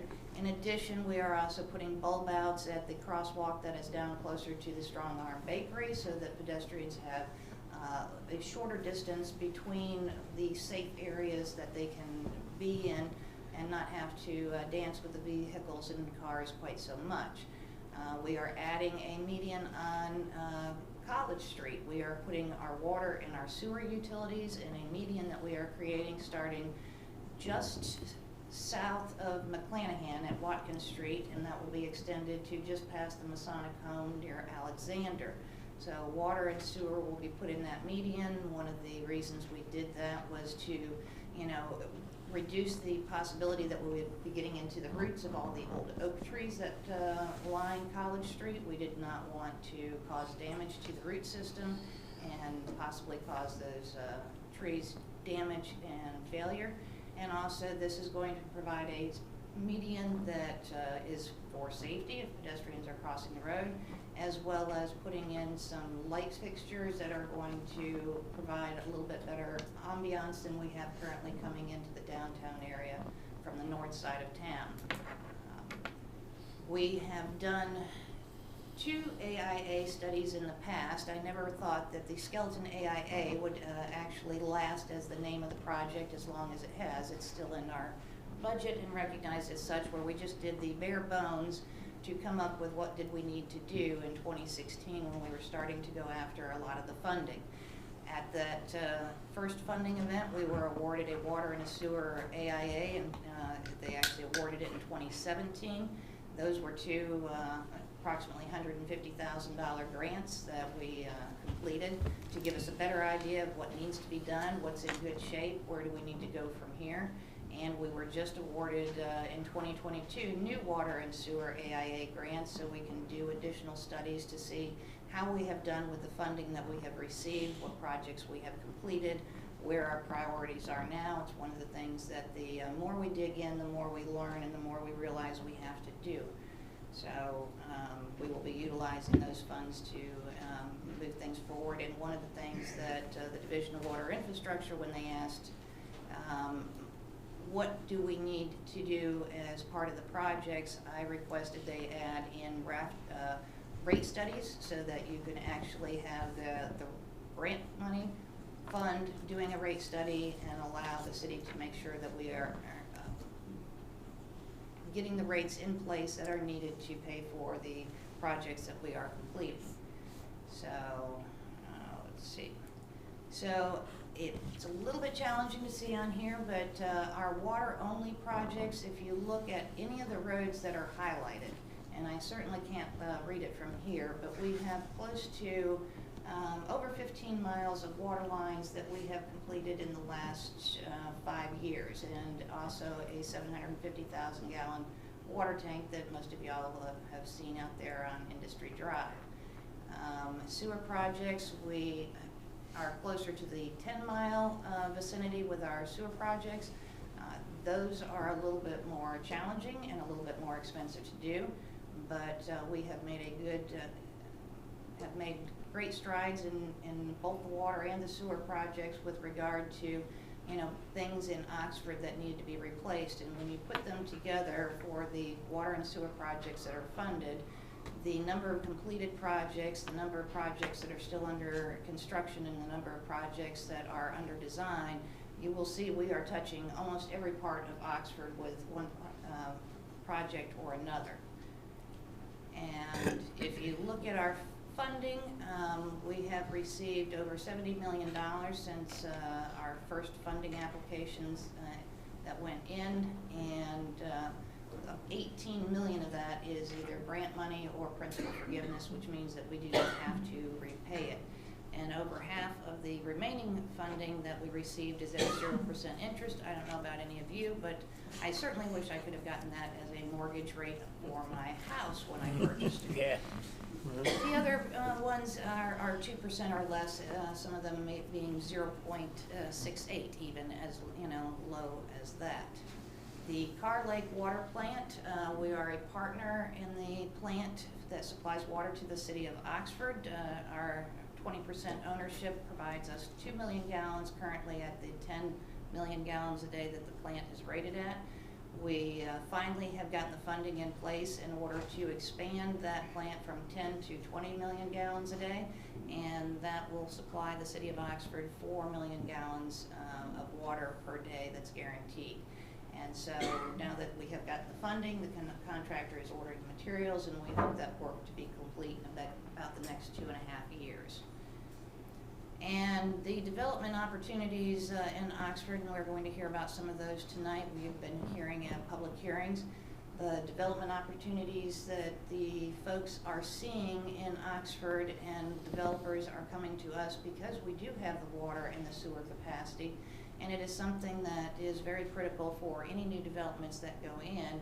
And of course, everyone is critical when you talk about new developments. Police, we have heard a lot about that, is a critical component.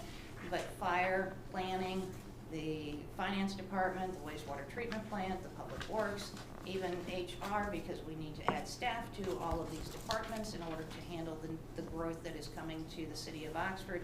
And so there isn't a department in Oxford that is not going to be touched as we expand and grow with the developments that are looking to come to Oxford. And so, what we are doing is working towards a legacy for future generations that we can be proud of. And so I think given the amount of work that we have done in the short time that we have done it in is something that the city can be very proud of. And so with that, I will take any questions that you may have. Colleagues, any questions for Ms. Ratliff? Just a comment. Thank you for that presentation. I think it showed the members of the public who are here that the money is not being wasted. I mean, they're getting good, clean water, which we've needed for years. And the sewer project, it's been underfunded for many years, I think, and now we're doing something about it. And when I hear stories that we're wasting money on water and sewage, it really hurts me because I know we're not. And I wish everybody could see that presentation. So thank you for doing that. It explains a lot.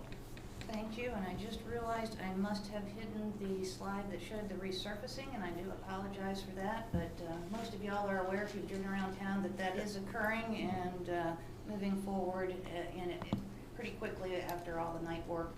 They're now back on days, so apologize, I can get you that map another time. Only comment I'll make is I'll give you a little bit of recognition.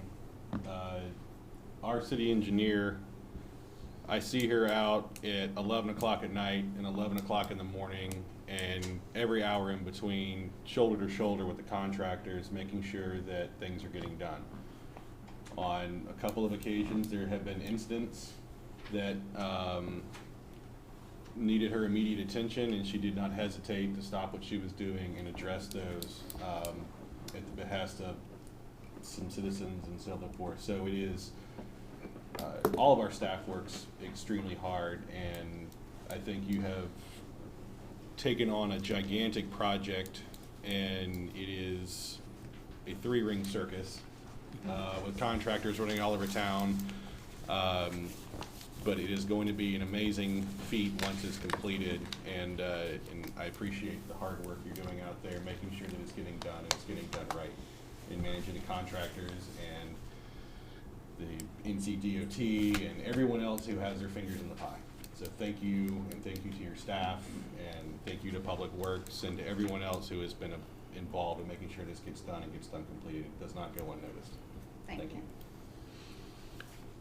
I think, okay, I just think the work that you're doing, along with other city employees, is probably the most unappreciated work. And it's not because I think people are being mean. I just think that people don't realize how much has happened up under the ground. You know, they drive over this smooth road and they don't realize that there were pipes, sewer and water pipes that were 100+ years old. And this board decided to really take some steps to make sure that our grandbabies drink clean water and are able to use the restroom.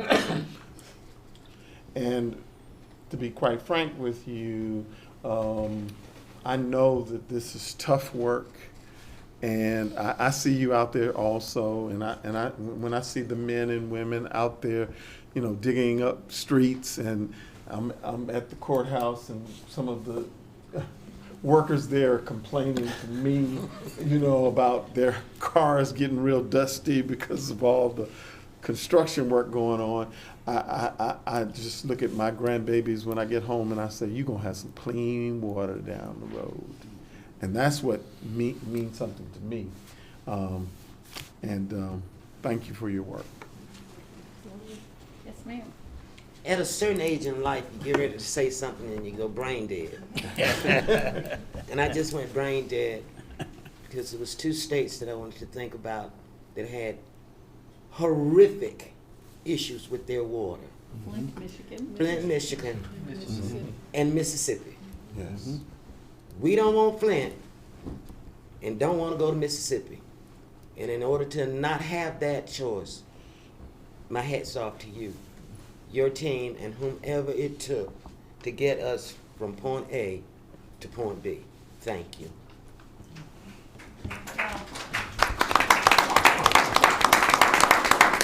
Mayor, I just had one quick comment that sort of got overlooked, but I don't think you really appreciate the work that it took, and that's how this engineering department is now organized. Everything's digital.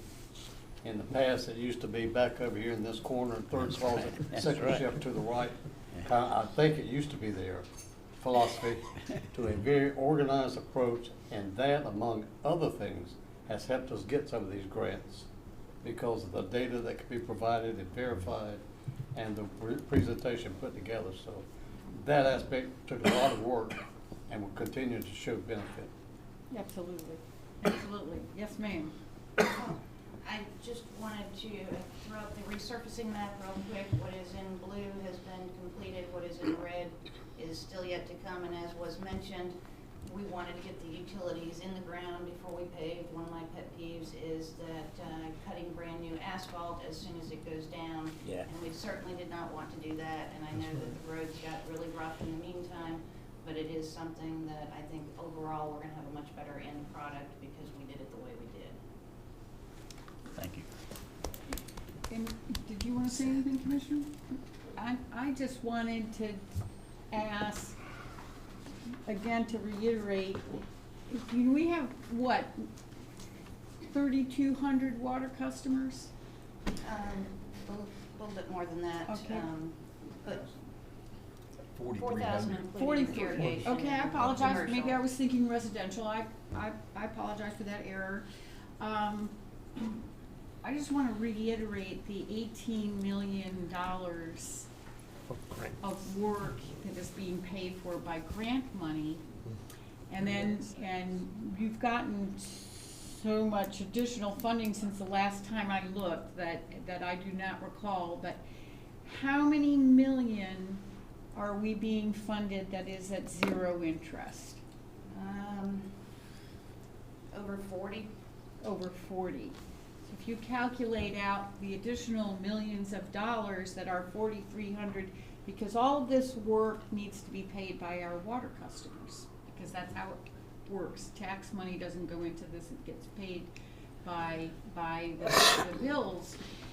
That this is a tremendous accomplishment that we could be doing $70 million worth of work and probably close to 25 million additional dollars saved for our water customers through not having to pay interest on $40 million and through the $18 million in principal forgiveness and grants. So, thank you. Our spring round, we received just over $10 million in funding, and over $6 million of that was grant or principal forgiveness. So that was the most recent round. Absolutely outstanding. So I say, please give her a round of applause. Yes.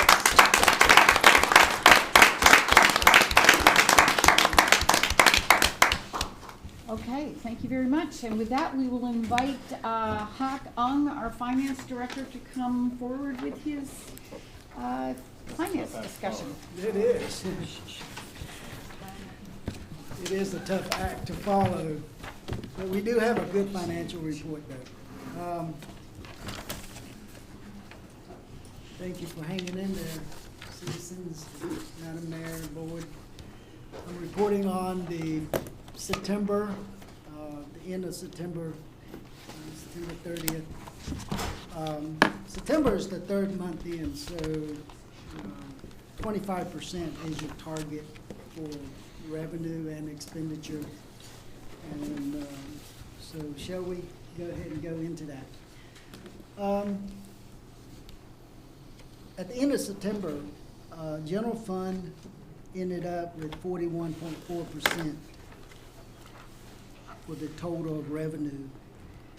And the actual to date on that is $4,180,615. And when you look at each line, the property taxes, it went up to 70% collected. And then the next one down is motor vehicle, it's at 41%. And parking authority and economic development is at 47%. And the next one down is utility franchise taxes. This is the first one of 4 payments, and that came in at 23%. Local option sales tax is still very strong, 29%. Contribution charges and other funds, this coming from the other major funds for allocation of payrolls, debt service and all, and that's at 50%. All other funds, all other revenues is at 23%. Right now, the general fund revenue over the expenditure, the expenditure is 23.4%, so not every department spent their money, and because of that, we are to the good, 1.8 million. And as you can see, if you look at the percentages, each department, everyone is pretty much in line. There's about 3 outliers, so again, governmental body, because of the property liability insurance, is at 60%. Finance is at 32%, and that's because of the tax collection fees. Whenever you get 70%, it's 1.5% for paid to the county. And there's, during the month of September, 2 of our backup batteries for the servers in the finance department just died, so we had to purchase that, so that was $2,000. So that's what drove it up to 32%. Coming all the way down to planning and zoning is at 29%.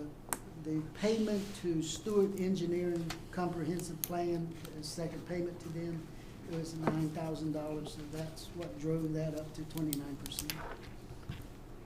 Any questions so far on the general fund? Good. Thank you. Moving over to the water and sewer fund, to the right-hand side, the revenue so far at the end of September, 31.4%, and that is $1,744,425. The expenditure is at 26.4%. So the revenue over the expenditure would be to the good, 280,000. So the outliers in there is the non-department transfer debt payment, transfer and payroll allocation, brought that up to 32%. There is an interest payment of $40,000 that's going to be paid in October for the debt service for the all the projects that Amy was alluded to. And Power Bill, we received our first payment, first of 2 payments, and Power Bill fund is what is used to pay for the street paving. And the street pavings cost us $1.2 million. And we typically receive about $125,000 for each payment from Power Bill, and that's pretty normal. This year we receive a little bit more. Interest income for September, we made $30,000, and this is a very safe environment. The North Carolina Trust gives us 1.98%. And we're only keeping enough money in Truist just to have a free, no service charge checking. At this point, they're really not giving us too much interest. How generous. Yes, very low.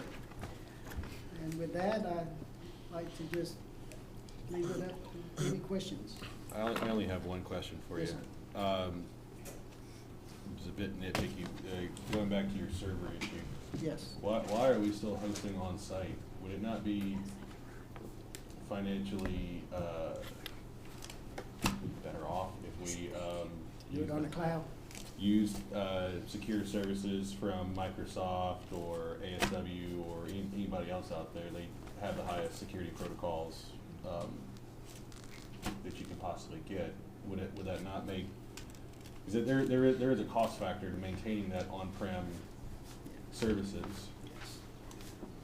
And I mean, is that a possibility, or are we bound by some kind of requirement to host on-site? That's a great question. Right now, we are looking to get a cloud service for going into the next fiscal year. And as far as safe environment goes, we feel very, very safe with the structure that we have now. It's being backed up daily at night. Every workstation, every computer is being backed up. And we have a subcontractor who we can make a phone call to, and will be here within 20 minutes. I'm assuming we have a disaster recovery plan? We have a disaster recovery plan that's being backed up every night. We can be up and running I did call when we had Ian, hurricane coming through, with just one email. Just minutes later, it was confirmed that disaster recovery plans already been backed up the night before. Excellent, thank you. Colleagues, further questions for Mr. Arnold? Probably burning question Yes, sir. for maybe some of the folks that are still here in the room, and I'm certain for some of our law enforcement folks who were here and left. Does our budget, because you know we get a very good report about the financial condition of the city, does that give us wiggle room to address the issues that have been discussed tonight relative to our police department? You brought up the ARPA money. That's revenue replacement is an option. The budget, if you look at the PD's department specifically, the target is 25%. They're at 23. What that tells you is that even though the salary for all the officers, the overtime is compensating, it's driving up. We budgeted 50,000, and right now we're on target to triple that. Wow. So In terms of overtime? yes. So the details have been forwarded to Chief, and she should have that. We can, yeah. The only thing that we save when an officer or when a position is vacant is the insurance. Yeah. And the benefits. But as far as if services continue, the remaining officers have that opportunity. And in the case with PD, it is the case. The overtime is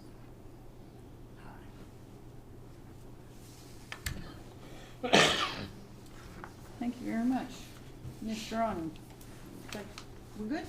Okay, then we're gonna move forward to the public hearing portion of our agenda, at which time, once we open the public hearing, anybody wishing to speak can speak only on that agenda item. So item A is a public hearing to receive citizen input on a text amendment to allow townhomes under the Conservation Development Standard for the GR5 zoning classification. And I'm gonna read the narrative on that for the record and the public. The Planning Board revisited this item in the August meeting. After a lengthy discussion, it was unanimously agreed that having an additional option available for townhome development in the GR5 district for conservation development would provide a total of 55% open space as opposed to the required 8% for the rural and suburban residential development standards.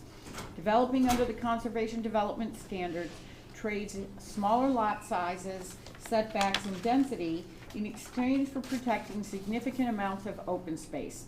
The City of Oxford encourages a conservation development approach which can help protect systems by maintaining suitably wide riparian buffers, limiting impervious surface cover, and managing stormwater to remove pollutants and approximate natural flow patterns. Under the conservation development standards, there aren't any minimum lot area, lot width, street setback, side setback, or rear setback requirements. And so with that, I declare the public hearing open, and I ask if anyone in the section to our right would like to come forward to speak on this text amendment to allow townhomes under the Conservation Development Standard for the GR5 zoning classification. Is there anyone to our right that would like to come forward to speak? Is there anyone in the center section that would like to come forward to speak on this item? Is there any? Oh, okay.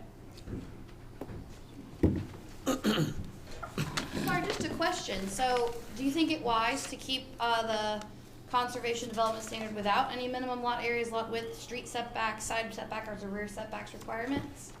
That seems like it could become a problem for fire and or infringement. So, first you need to state your name and your address. Oh, I again apologize. For the I record, apologize. I apologize for that. It's my fault because I didn't clarify that. My name is Amanda Welsh. I'm at 105 North Country Club Drive. Okay.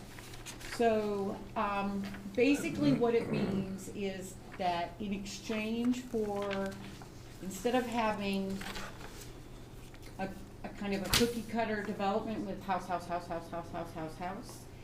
you allow the developer to compress the density. So you have streets with townhomes on them, and so that's what that means. There would be allowed to put townhomes.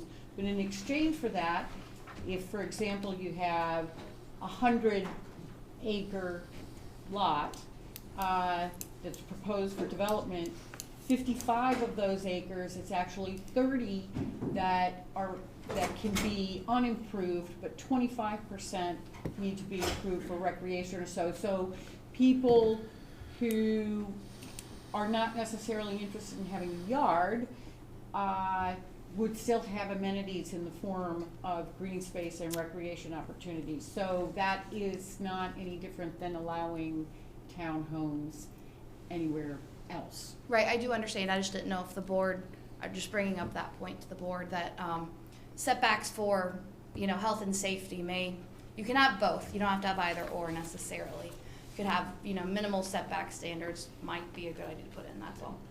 So there are many steps that have to take place. Sure. So when we do these things, including the development that you were talking about earlier, this is one step in like a 15-step process before shovels hit the dirt.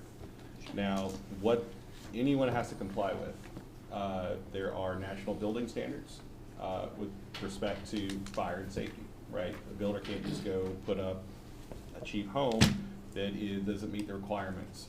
So every department has input and say. The streets have to be wide enough to meet emergency management. The building has to be built to code so that if a fire were to break out, that you have fire breaks and other requirements that are in standards. So we look at all of those things in order to make determinations. So Sure. there's benefits when we talk about density, but there's also opportunities to work with developers to figure out what makes sense. Sure. In terms of green space or other amenities that might be allowed to fit into neighborhoods. So we do take all of those things into consideration when we do these things. And to make the amendment that we're doing here, our UDO is a living document. It's not it's not a set in stone type of thing. So we're always looking to find ways to improve, because whatever we do, we have to live with for a really long time. Yeah. So we definitely take all those things seriously. That's great. I just want to make sure that you had some other, Yep. Thank you. Okay. Thank you very much. Is there anyone else in the center section that would like to come forward? And please state your name and your address for the record. My name is Stuart Powell, 300 Raleigh Street, Oxford. I didn't know this was on the agenda, but I've been studying a lot about this topic recently, so I figured I'd make some off-the-cuff comments. One big thing that we need to look at is what people are calling urban sprawl, and that's why I think this conservation development is really important, because this ties back holistically to the issues we were talking about earlier of taxes and being able to pay our people enough. Because if Oxford 4X's in size, but the tax revenue only 2X's, that's going to put more strain on the fire department, on the police department. So even though we want to keep our houses far apart, the density, it's really what's the tax revenue per acre, and that's where density is fiscally conservative. You bring in more revenue per acre, and it provides more resources and doesn't strain our current system. So I support this, and I think it's a big issue because it has a holistic view on taxes, the services we can provide, et cetera. So thank you. Thank you very much. Is there anyone else from the center section that would like to come forward to speak on this issue? Is there anyone from the section to our left that would like to speak on this issue? Okay, I'm going to do a last call. Would anyone that is sitting anywhere like to come forward to speak on this issue? Okay, with that, I declare the public hearing closed, and we move to the consideration of this item, which, as we have already said, there's been significant discussion with the planning board, and the recommended action is to approve the text amendment under chapter 2.3, the table of conservation development standards, to allow townhomes in the GR5 zoning district only. And what is the pleasure of the board? Motion. Was that Commissioner Khan? Yes, ma'am. Okay. Commissioner Khan has made a motion. Is there any discussion on the motion? All in favor of the motion signal so by saying aye. Aye. Any opposed, like sign?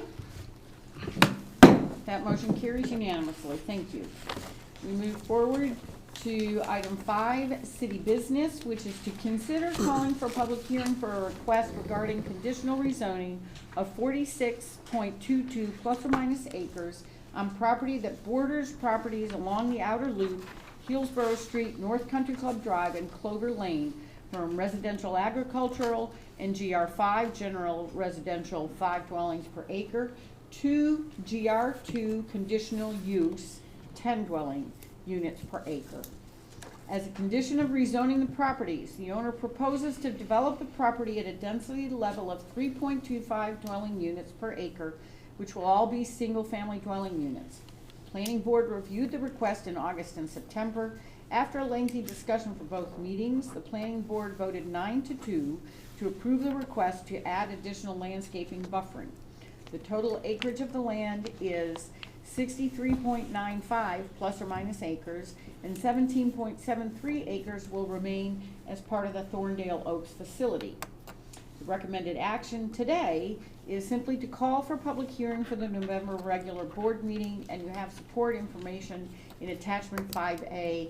And as you recall, Ms. Wells spoke to us about her concerns during the public comment period. What is the pleasure of the board? Motion.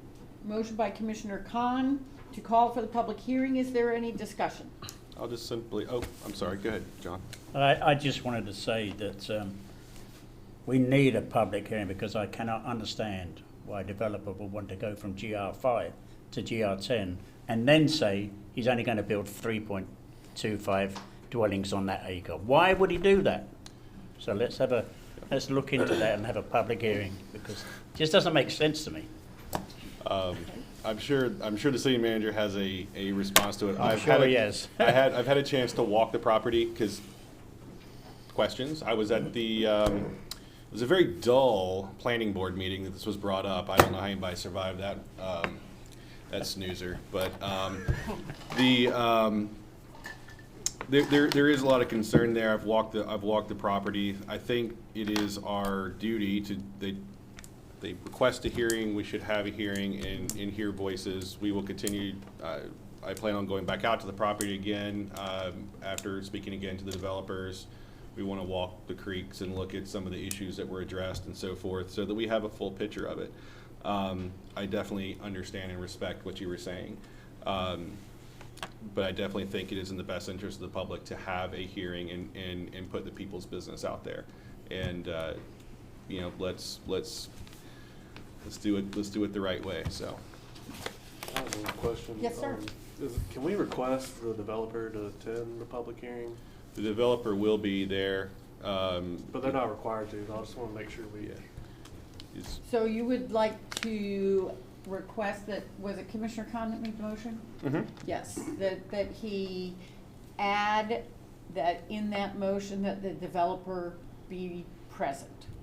And I would amend my motion to have that request added. So we will motion to call for it and have the developer present. I have spoken with the developer and they plan on being present, and we will make it official. That work? I'm fine with that. With it. Okay. Any further discussion on this item? Okay. All in favor of the items, the motion signal so by saying aye. Aye. Aye. Any opposed, like sign? Motion carries unanimously, and everybody deserves their time to be heard, and so that's what a public hearing does. It allows the public as well as the developer. Okay, we move forward to item B, consider placing a 60-day moratorium for new residential developments as requested by the planning board. At the last planning meeting held on September 26, 2022, the recommendation was made to place a 60-day moratorium on all new residential development. The planning board, on a 10-to-1 vote, recognized that with the comprehensive plan being updated, the city should at least slow all new residential development that is not already being reviewed. You have support information in attachment 5B, which consists of the staff report. Recommended action is that the planning board recommends placing a 60-day moratorium. What is the pleasure of the board? Motion. Motion to proceed with the 60-day moratorium. Yes. Okay, is there any discussion on and that Yes, motion ma'am. by Commissioner Bullock? Go ahead, Teresa. I think Commissioner Gilreath first. When do we have any idea when the comprehensive plan will be completed and all the other things that is of concern and is incomplete at this time? I was gonna ask the same question when we got to discussion. Can that be done within the 60-day period? Exactly. I mean, no believe point of Cheryl saying can 60 answer days this question. I and think the it won't be comprehensive plan completed. is scheduled to be completed by January, correct? Now, so the then we- process of, bringing it to you, going through it, reviewing it, applying it to everything that you may wish to choose to apply it to, in reasoning and dealing with development may take a bit longer than that. So, there's that part of it that has to be considered as well, but the comprehensive plan by January. So the moratorium with 60 to 90 days? 60. Won't help us any. I mean, so. Okay. Commissioner Khan? Yeah. Oh, and then Commissioner Khan and then Commissioner Bridges. I'm steadfastly against having a moratorium. I think it is, with all due respect to our colleagues on the planning board, was a enormous overstep and oversight on their behalf. It is beyond their charter to make that recommendation. While I respect and understand the point of what they called for, the charter and the business of that particular board is to review applications from developers and approve or deny them on the merit. And they chose instead to make a political statement, which does not bode well for this city. Now, 60 days isn't a lot of time. I get it. It's symbolic at best, but it doesn't do any good. It sends the wrong message to development.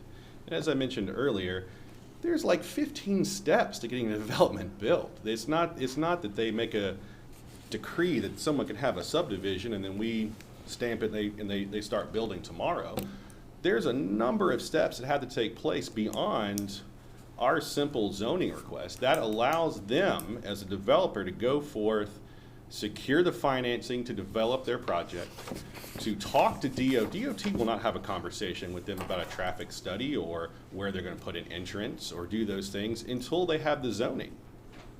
Nothing can happen. It slows down development, sends the wrong message to developers for a project that by the time that it is prepared and ready to be developed, will have long since moved on. You're talking 2024, and in some cases 2025 before phase one, before homes actually start getting built on a site for something that we might be looking at right now. So to call for a 60-day moratorium is nothing more than political folly, and I will not, it's nonsense. Well, again, I respect and understand the sentiment that our colleagues are trying to convey, but I do believe it was misguided. Thank you, Commissioner. Commissioner Bridges. Yeah, when I first heard this, I think I asked, what's the rationale behind this moratorium?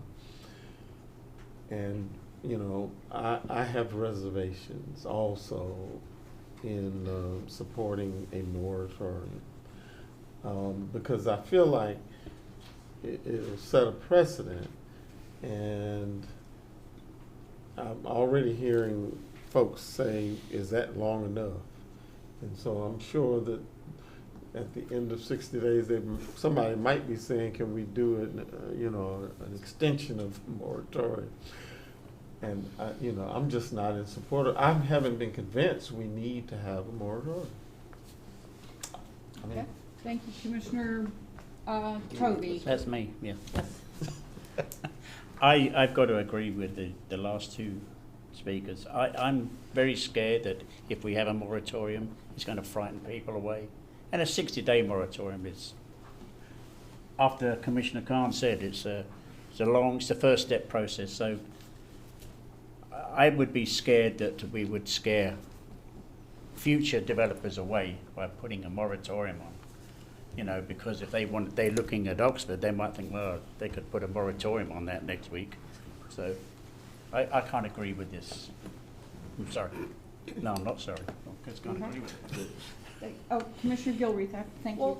Well, I guess I'm a little bit confused then, because if one of the comments that we've had in previous meetings is that we needed to have the comprehensive plan to guide some of our growth and development, and that we were behind the 8 ball and didn't have it in place. And so we needed that very, very important document is what I heard. And so is that no longer true? No, it's still true. Okay, We still need that to assist us, but in the meantime, let me back up and say this. In my view and in my opinion of this, take it for whatever it's worth and for whatever you will. The job of this board and the planning board is to review development based upon the development principles and guidelines that you have in place. At this time. Okay?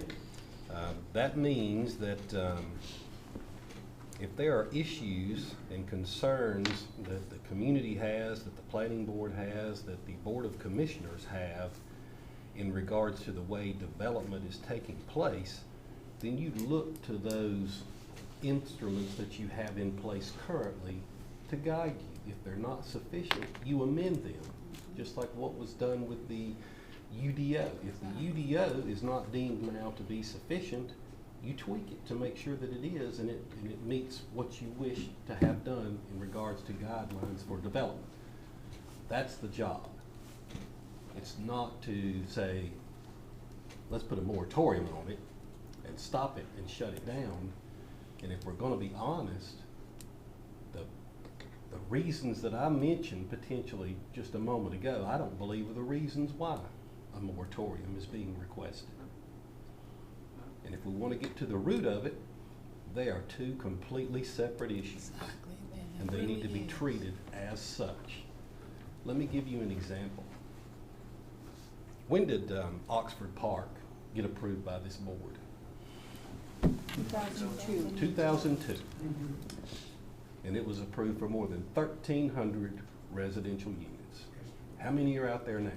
How many have been built? Less than 200. You've got Hatcher Creek. Hatcher Creek got started as far as conceptually delivering plans to the public more than 4 years ago. How many homes are out there now? How many have been constructed? How many people have been added to the population of the city of Oxford that require public safety to be looking out for them? Zero. So they're two separate issues, and let's deal with them separately as we should. I've heard more than once that this is Oxford's moment. This is our time. If we're ever going to grow, now is our time.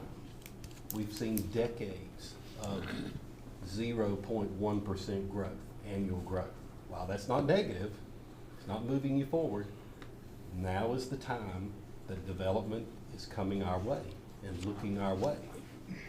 Why would you wish to stop that? Why would you wish to send the message to developers that we're not ready? Why would you shut it down when developers are looking at Oxford, many of them spending money in the process of doing engineering design work, development schematics, even to the point of ordering equipment, supplies, materials, all of those things that take 6, 8, 10 months to get, and we're gonna tell them, stop, over another issue that we really need to manage, and I believe we are. I don't believe that that's what Oxford should do. That's my opinion. Thank you very much. Commissioner Bullock. The reason I put the motion in to proceed on that is, fine, we've got development, and I'm not opposed to it. I've been voted for it just about every case. But it bothers me in the sense of saying where we go by existing things that we can amend later. At the same time, we're saying people come to Oxford, but by the way, we're working on this whole process. At the same time, we're sort of asking them to come, but shoot at a moving target. And if it's only gonna take a few months to get our act together on that, I don't see this as a major issue, which is why I said put in the motion. Okay, excellent. Thank you very much. I'm taking notes. Any other discussion? Okay, well, with that, all in favor of Commissioner Bullock's motion to approve the 60-day moratorium, signal so by raising your right hand. Okay. Approve the 60-day. Yeah. The aye is with Commissioner Bullock. No. If you're for it, raise your hand. If you support the 60-day moratorium, raise your right hand. Not for the 60. Okay? So it is still Commissioner Bullock. If you oppose the 60-day moratorium, raise your right hand. Left hand, okay? It looks, we have all the other commissioners. So, thank you very much. I appreciate your defense of your position, and the motion does not carry. Yes? But at this point, can we make another motion? You probably should have done that before. I'm going to check with. No, well, my question really is not necessarily about the moratorium, but my question really is, could we delay things until we get our conservation plan? It's all, I mean. You mean a comprehensive plan? Comprehensive plan, and that's what Ron was saying. That's the same thing. Can we not review that on a project-by-project basis as we have done to date? Because this is talking about theoretical things that haven't even come before us. If we have something that comes before us that we don't feel fits the scope, can we not make that on an individual basis? That's a question. Right. I think that, Mr. Thornton, I think that's kind of what you said, was it not? Yes, ma'am. Yes. Exactly, that if there is anything that comes before this board between now and mid-December, which would be the length of a 60-day moratorium, it will be considered on an individual basis. Yes, absolutely, but what it does not do is send out a global signal to anybody who might be looking that Oxford stores are shut. So that's the difference. So, yes, Commissioner Gilby. So what exactly is this comprehensive plan supposed to be providing to us then? I mean, why did we rush to get it done and now refuse to wait for it? So I'm going to make a comment because I think I mentioned this quite some time ago, that I was at a conference and a fellow named Mitch Silver, who used to be the planning director for the city of Raleigh and then was hired by the city of New York to be the commissioner for their entire parks department, so 2,000 parks. Did an amazing job and left New York this past spring and came back. And is he with McAdams? He's with he's a principal in one of the major engineering firms. And he gave a talk on development. And I went up to him and I said, we have this problem. The requests are coming in left and right. We've been advised to start a comprehensive planning process, to update our comprehensive plan, and should we do a moratorium? And he said, absolutely not. And I said, what do we do? And he said, plan fast. Because of the danger that that signals to people looking in. That was not exactly the answer that I had hoped for. But this guy knows his stuff. I think our manager knows. I think we've heard. But that was, I went thinking he would say, moratorium is a good idea. What he said is, I'm not even sure that's legal. And that it was a very bad idea, for what it's worth. Do you want to follow that question, thought? Well, again, I'm merely asking the question. Comprehensive plan is supposedly important to this whole process. And we don't have that in our hand, but we're saying that we're willing to wing all of this and wait for it to come and make the concessions along the way or the deals along the way to meet people's needs until we get that. I don't think it's that we're winging it. We have a plan in place. We're merely updating that plan. So it's not as if we're making the rules as we go. That we have the processes in place. We recognized some time ago in the Plan Fast strategy that we need to probably look at updating that process, which we were doing. But I don't think that means we just stop. We can walk and chew gum at the same time and make decisions on a project by project basis, as we have done, as this board has done, where we felt things did not fit, or put things on hold until we felt like it was appropriate to make the decision.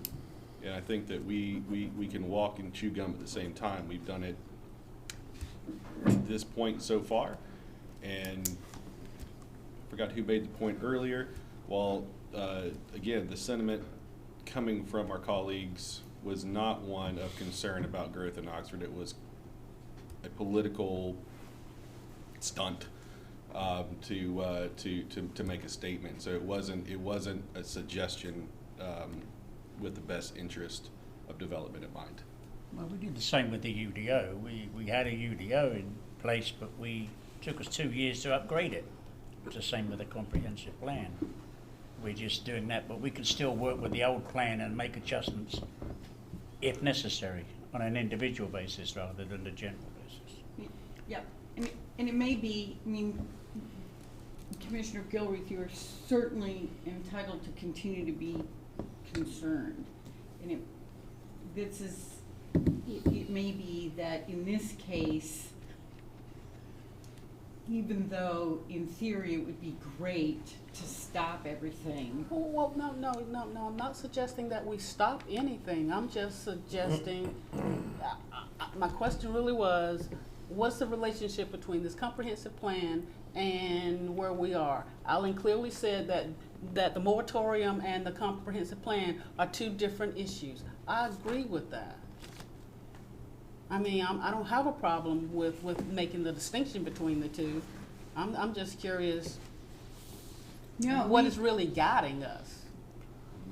Our current plan, our current land use plan and the Unified Development Ordinance, which was adopted last year, in the summer of 2021. We will update the land use plan with a comprehensive plan. I think it's extremely important and will be very valuable as we go forward. As soon as we have gotten to that point and adopted it, I think it's unfortunate, but it is the greater of two evils, though, to send a signal to the outside world that they don't need. You know, if somebody wants to inquire, that we're saying no, we're not talking about anything right now. So, with that, are we good? We will move forward to item C, consider approving the proposed changes for the Public Works meeting room rentals. On September 13th, the Recreation Committee meeting was held to discuss the rental of the Public Works meeting room. The committee has asked for the approval of the following recommendations. Allow only beer and wine. Liquor is no longer allowed. Increase the refundable deposit to $500 per event, an event with alcohol, and $300 per event without alcohol. Currently, the deposit is $200 for all rentals. Decrease the capacity to 150 persons. Currently, the capacity is 200. Allow only one rental per weekend at the Recreation Department's discretion based on staffing. Decrease full-day rental time to 9 a.m. from 9 a.m. to 11 p.m. The event must end by 10 p.m. and be cleaned up by 11 p.m. Currently, we allow starting at 8 and going till 12 a.m. Require event insurance for rentals with alcohol. Event insurance is not currently required. Install a lockbox or digital lock for access by renters. Currently, the building is opened by staff. If approved, these changes will go into effect on October 12th, 2022. Rentals already in the system will proceed based on the previous policy, and you have support information in attachment 5C, which is the staff report. The recommended action, I should have given this to you, Mayor Pro Tem, I apologize, is that the Recreation Committee and staff recommend approving these changes. What is the pleasure of the board? Motion. I'm gonna take that motion from our Mayor Pro Tem, who is the chair of the Recreation, no, your personnel. Quan's chair. No, I'm the chair. I'm kidding. You know, I'm sorry. Don't you guys have your little cards? It's 9:30. It's a long night. Once you were. Once I was. I'm so sorry. It's Commissioner Khan, yes, I apologize that I did not toss this Oh, to you. who cares? And he did. And he did make the first motion, so He did. there you go. Motion by Commissioner Khan. Is there any discussion on the motion? Yes, ma'am. What is the rationale to change the capacity from from 200 to 150? Tina, you want to take that?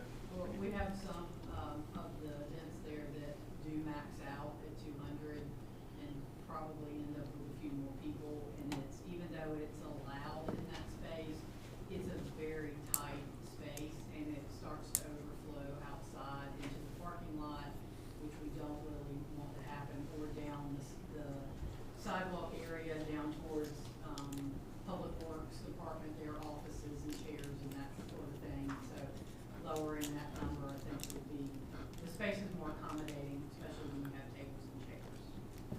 Okay, and decreasing the time of the rental, it's just for cleanup and that type of thing? Well, it's also, yeah, in the morning it is, and in the evening, that way music and that sort of thing stops at 10 o'clock, and they would be cleaned up by 11.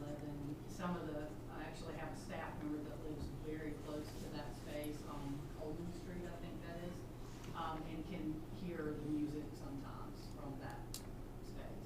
So stopping that a little bit earlier, I think, just would be better for you.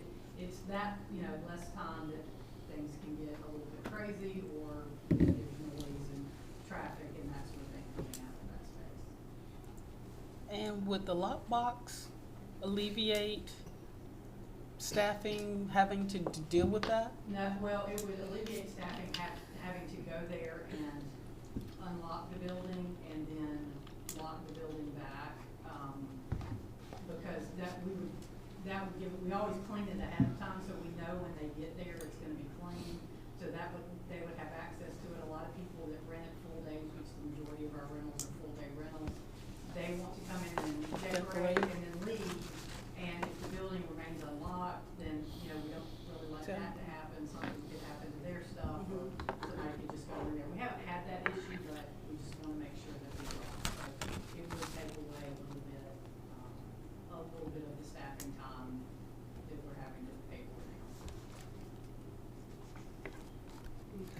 So, Commissioner Gilreath, are you done with your questions? Well, does the motion encompass, we have to agree on all of these things, or can we pick and choose which ones we like and which ones we don't?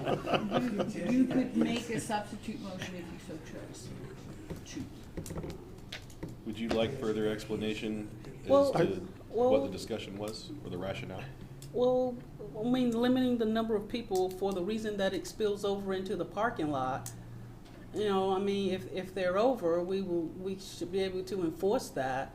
But, you know, should we be doing that to our citizens? Should we be limiting the time?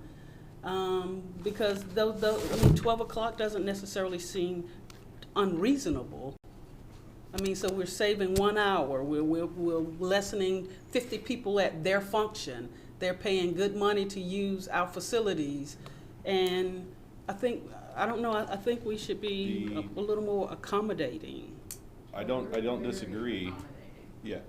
I think what we discovered through Tina's request was that the times where we run up to the 12 o'clock hour also coincide with the times we've had significant damage and cleanup from events that generally had alcohol and loud music and things of that nature. So we have the majority of the events that are held there, we don't have issues with. These very specific pieces tend to be where we end up having to spend an enormous amount of labor to repair, clean, and reset the space after these events. So it was made with that sort of context. So the impact is designed to limit those rowdier types of events that are held there where we end up sustaining damage. So the insurance won't be adequate enough to eradicate that? I mean, in my mind, it should. Somebody's gonna have to address it. I mean, because it looks like now you're just putting in a whole bunch of little stops. I mean, versus if we're only looking at damage, assess the damage and call it a day.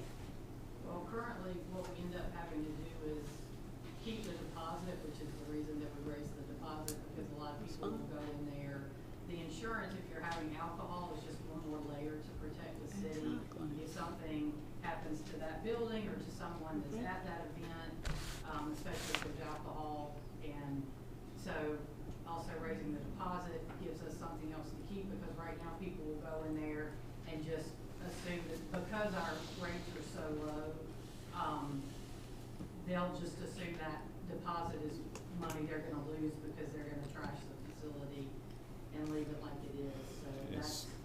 So that's really why all of these different points were put in place, was like Commissioner Khan said, to help, especially with those rentals where there's alcohol involved, and we have a lot of damage and that sort of thing. And it's impacting events that would be scheduled for the next day and causing cancellations and things where we're trying to prevent those pieces from happening.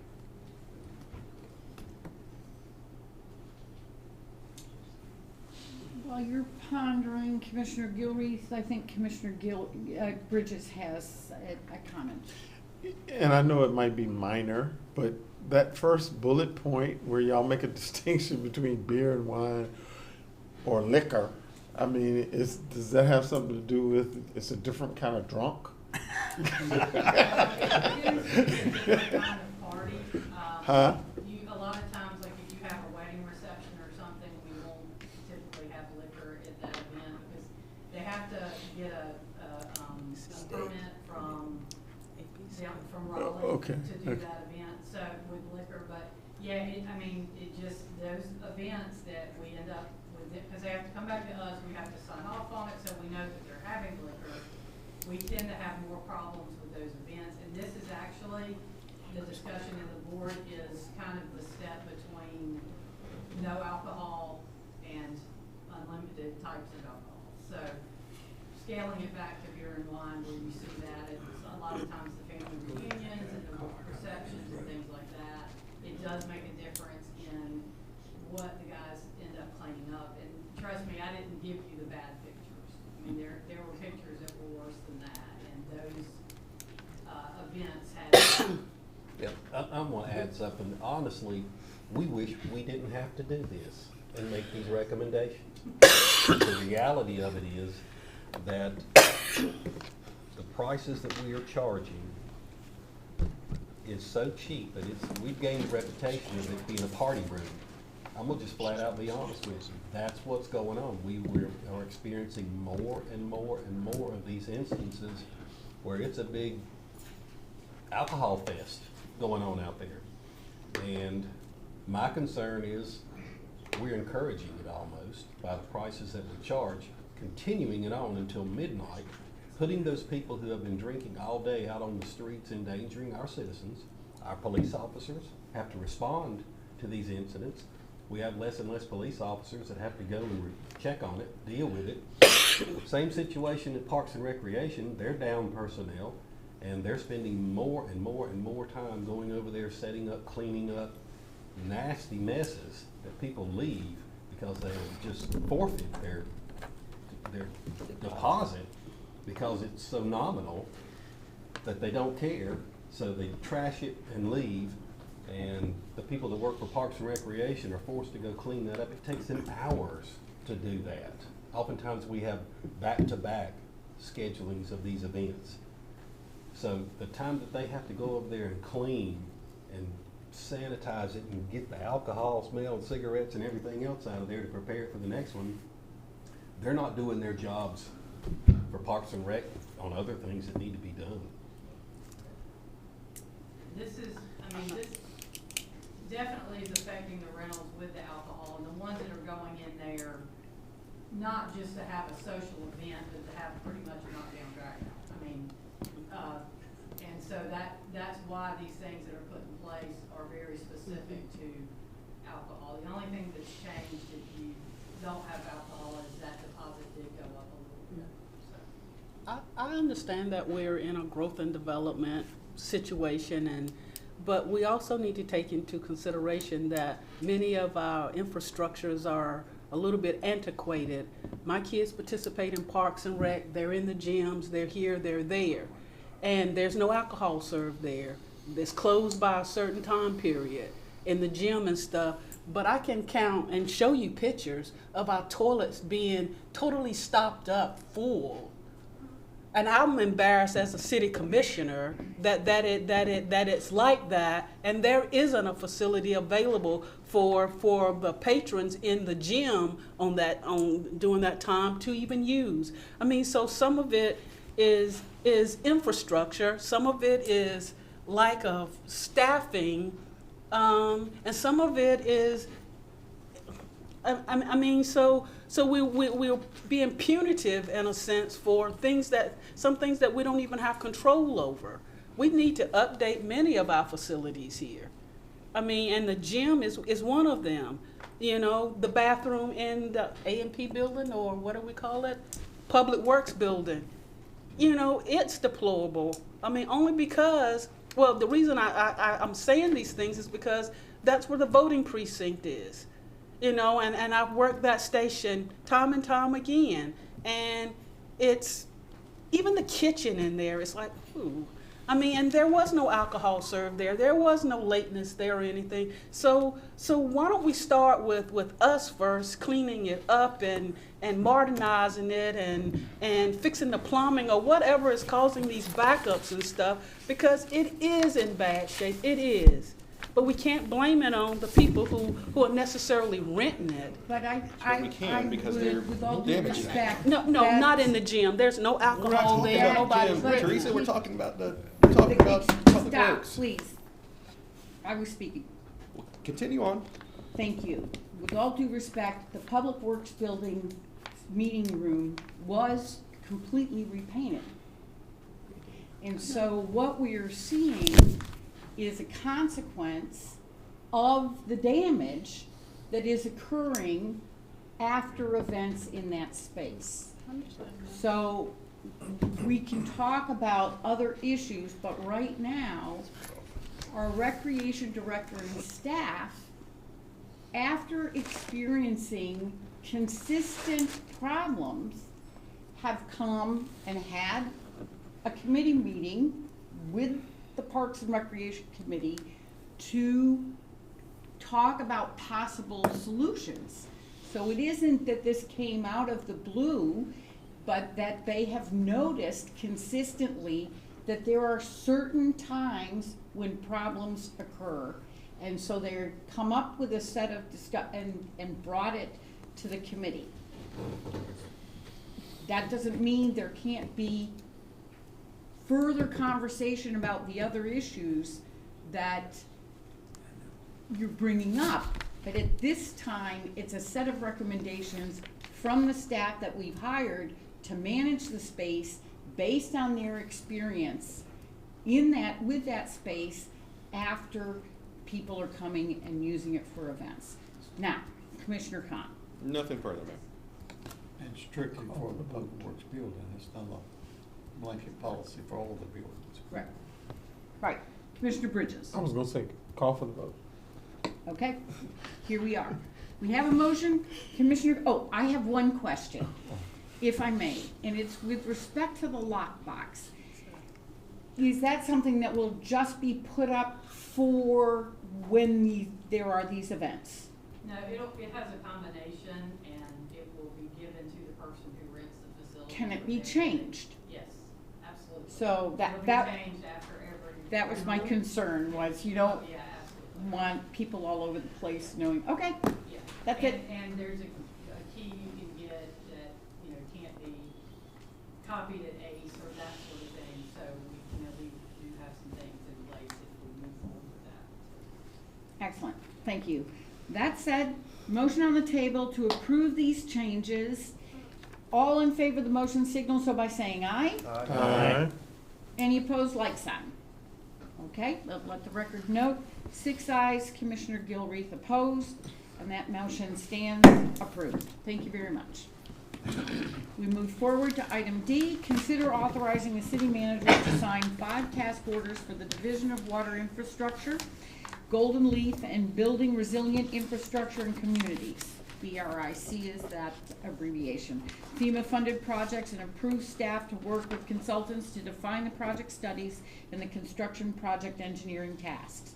Approved staff to work with consultants to define the project studies with the construction project engineering staff tasks, and the city manager to sign task orders 1 through 3 with McGill and task orders 4 to 5 with Withers Ravenel. These firms assisted in the original application for funding for their respective projects. Division of Water Infrastructure Asset Inventory Assessment Water, $165,000 is for all engineering and $150,000 grant. DWI Division of Water Infrastructure Asset Inventory Assessment for sewer, $165,000 as well, all engineering, $150,000 grant. The Division of Water Infrastructure Phase 5 sewer improvements, $1,245,000 for engineering for total project cost of $9,561,720. $5.5 million of that is grant and principal forgiveness. Thank you, Ms. Ratliff. Golden Leaf Stormwater Master Plan, $125,000 all engineering, $125,000 of that is grant.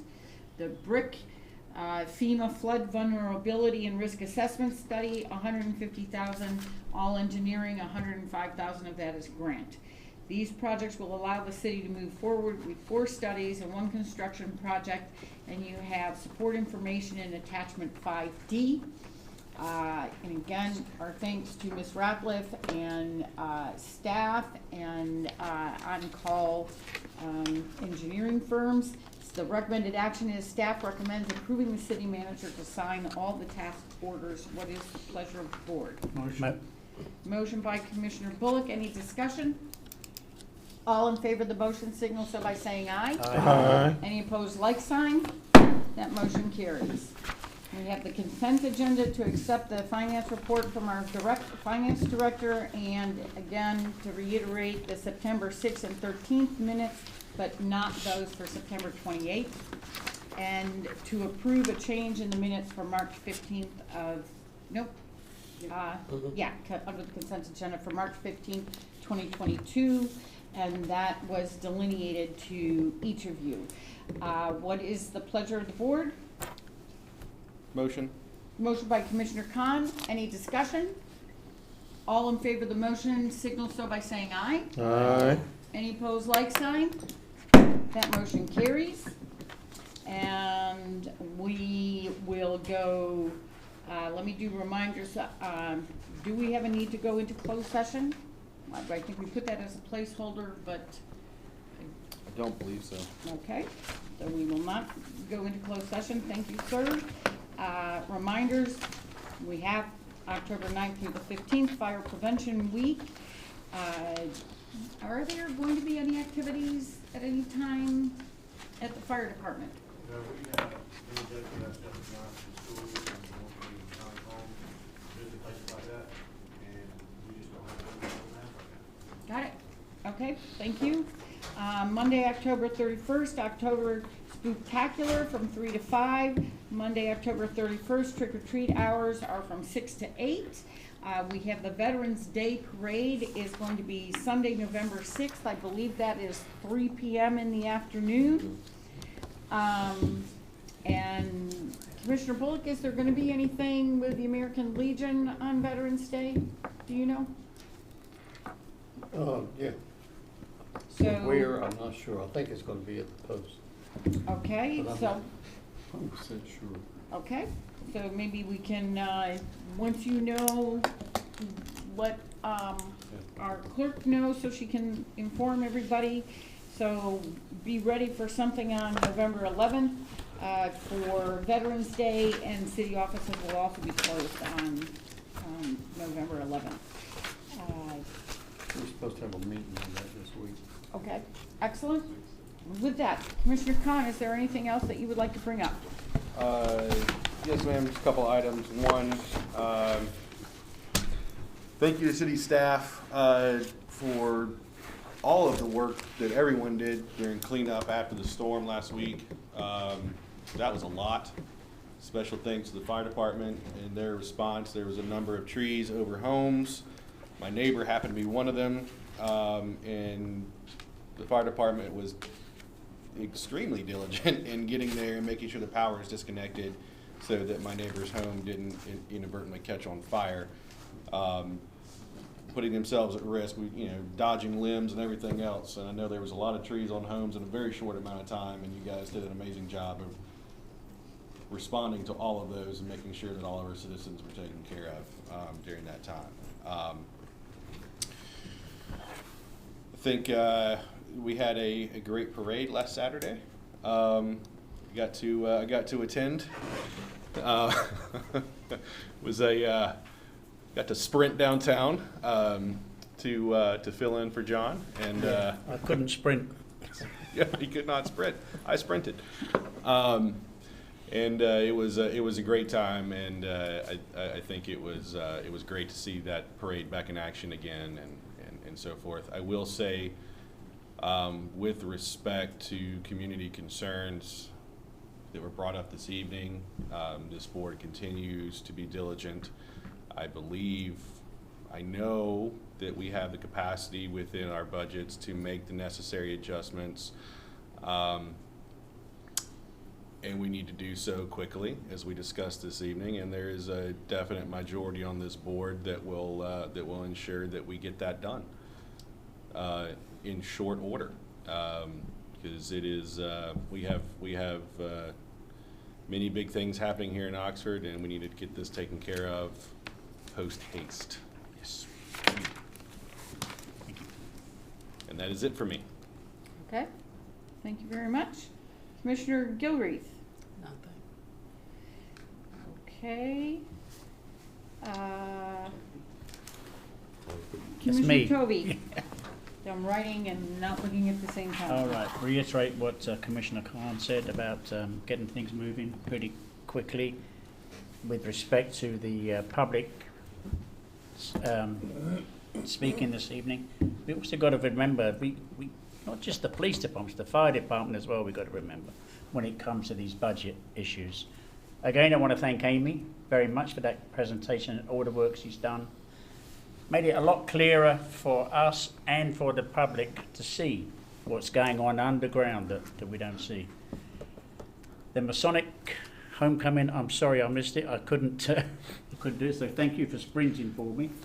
My dodgy old legs wouldn't allow it, unfortunately, but thank you for everybody remaining calm this evening as well. Appreciate it. That's all I've got. Absolutely. Commissioner Bridges? Yeah, my colleague said what I would say, so nothing else. Okay, thank you. Mayor Pro Tem?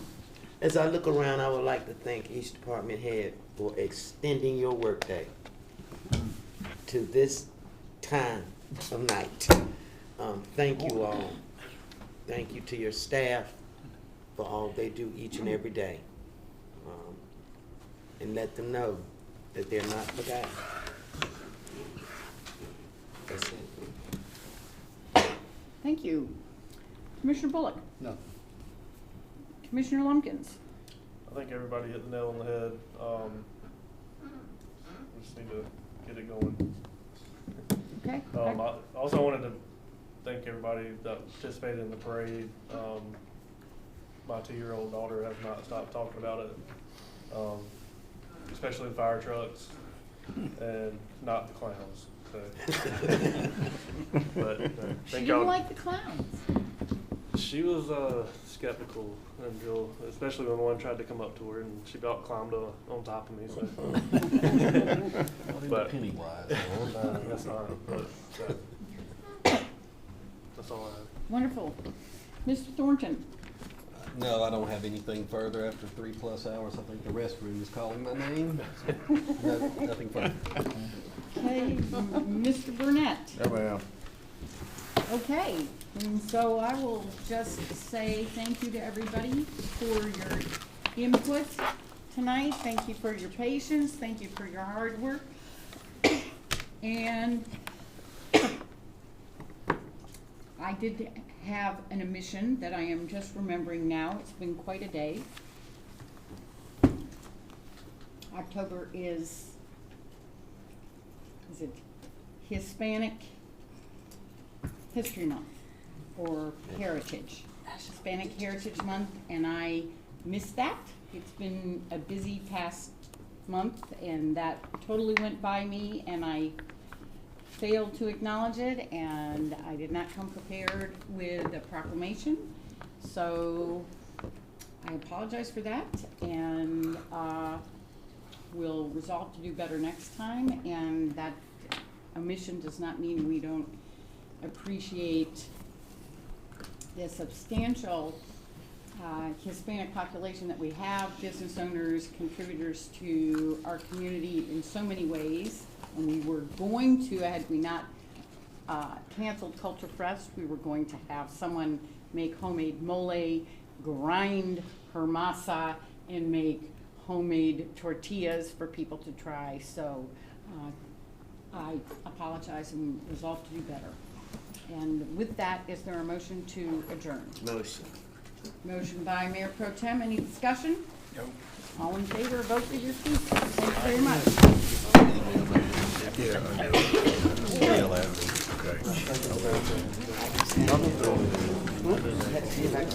That's you. Oh, lovely. Thank you, sir. Yes.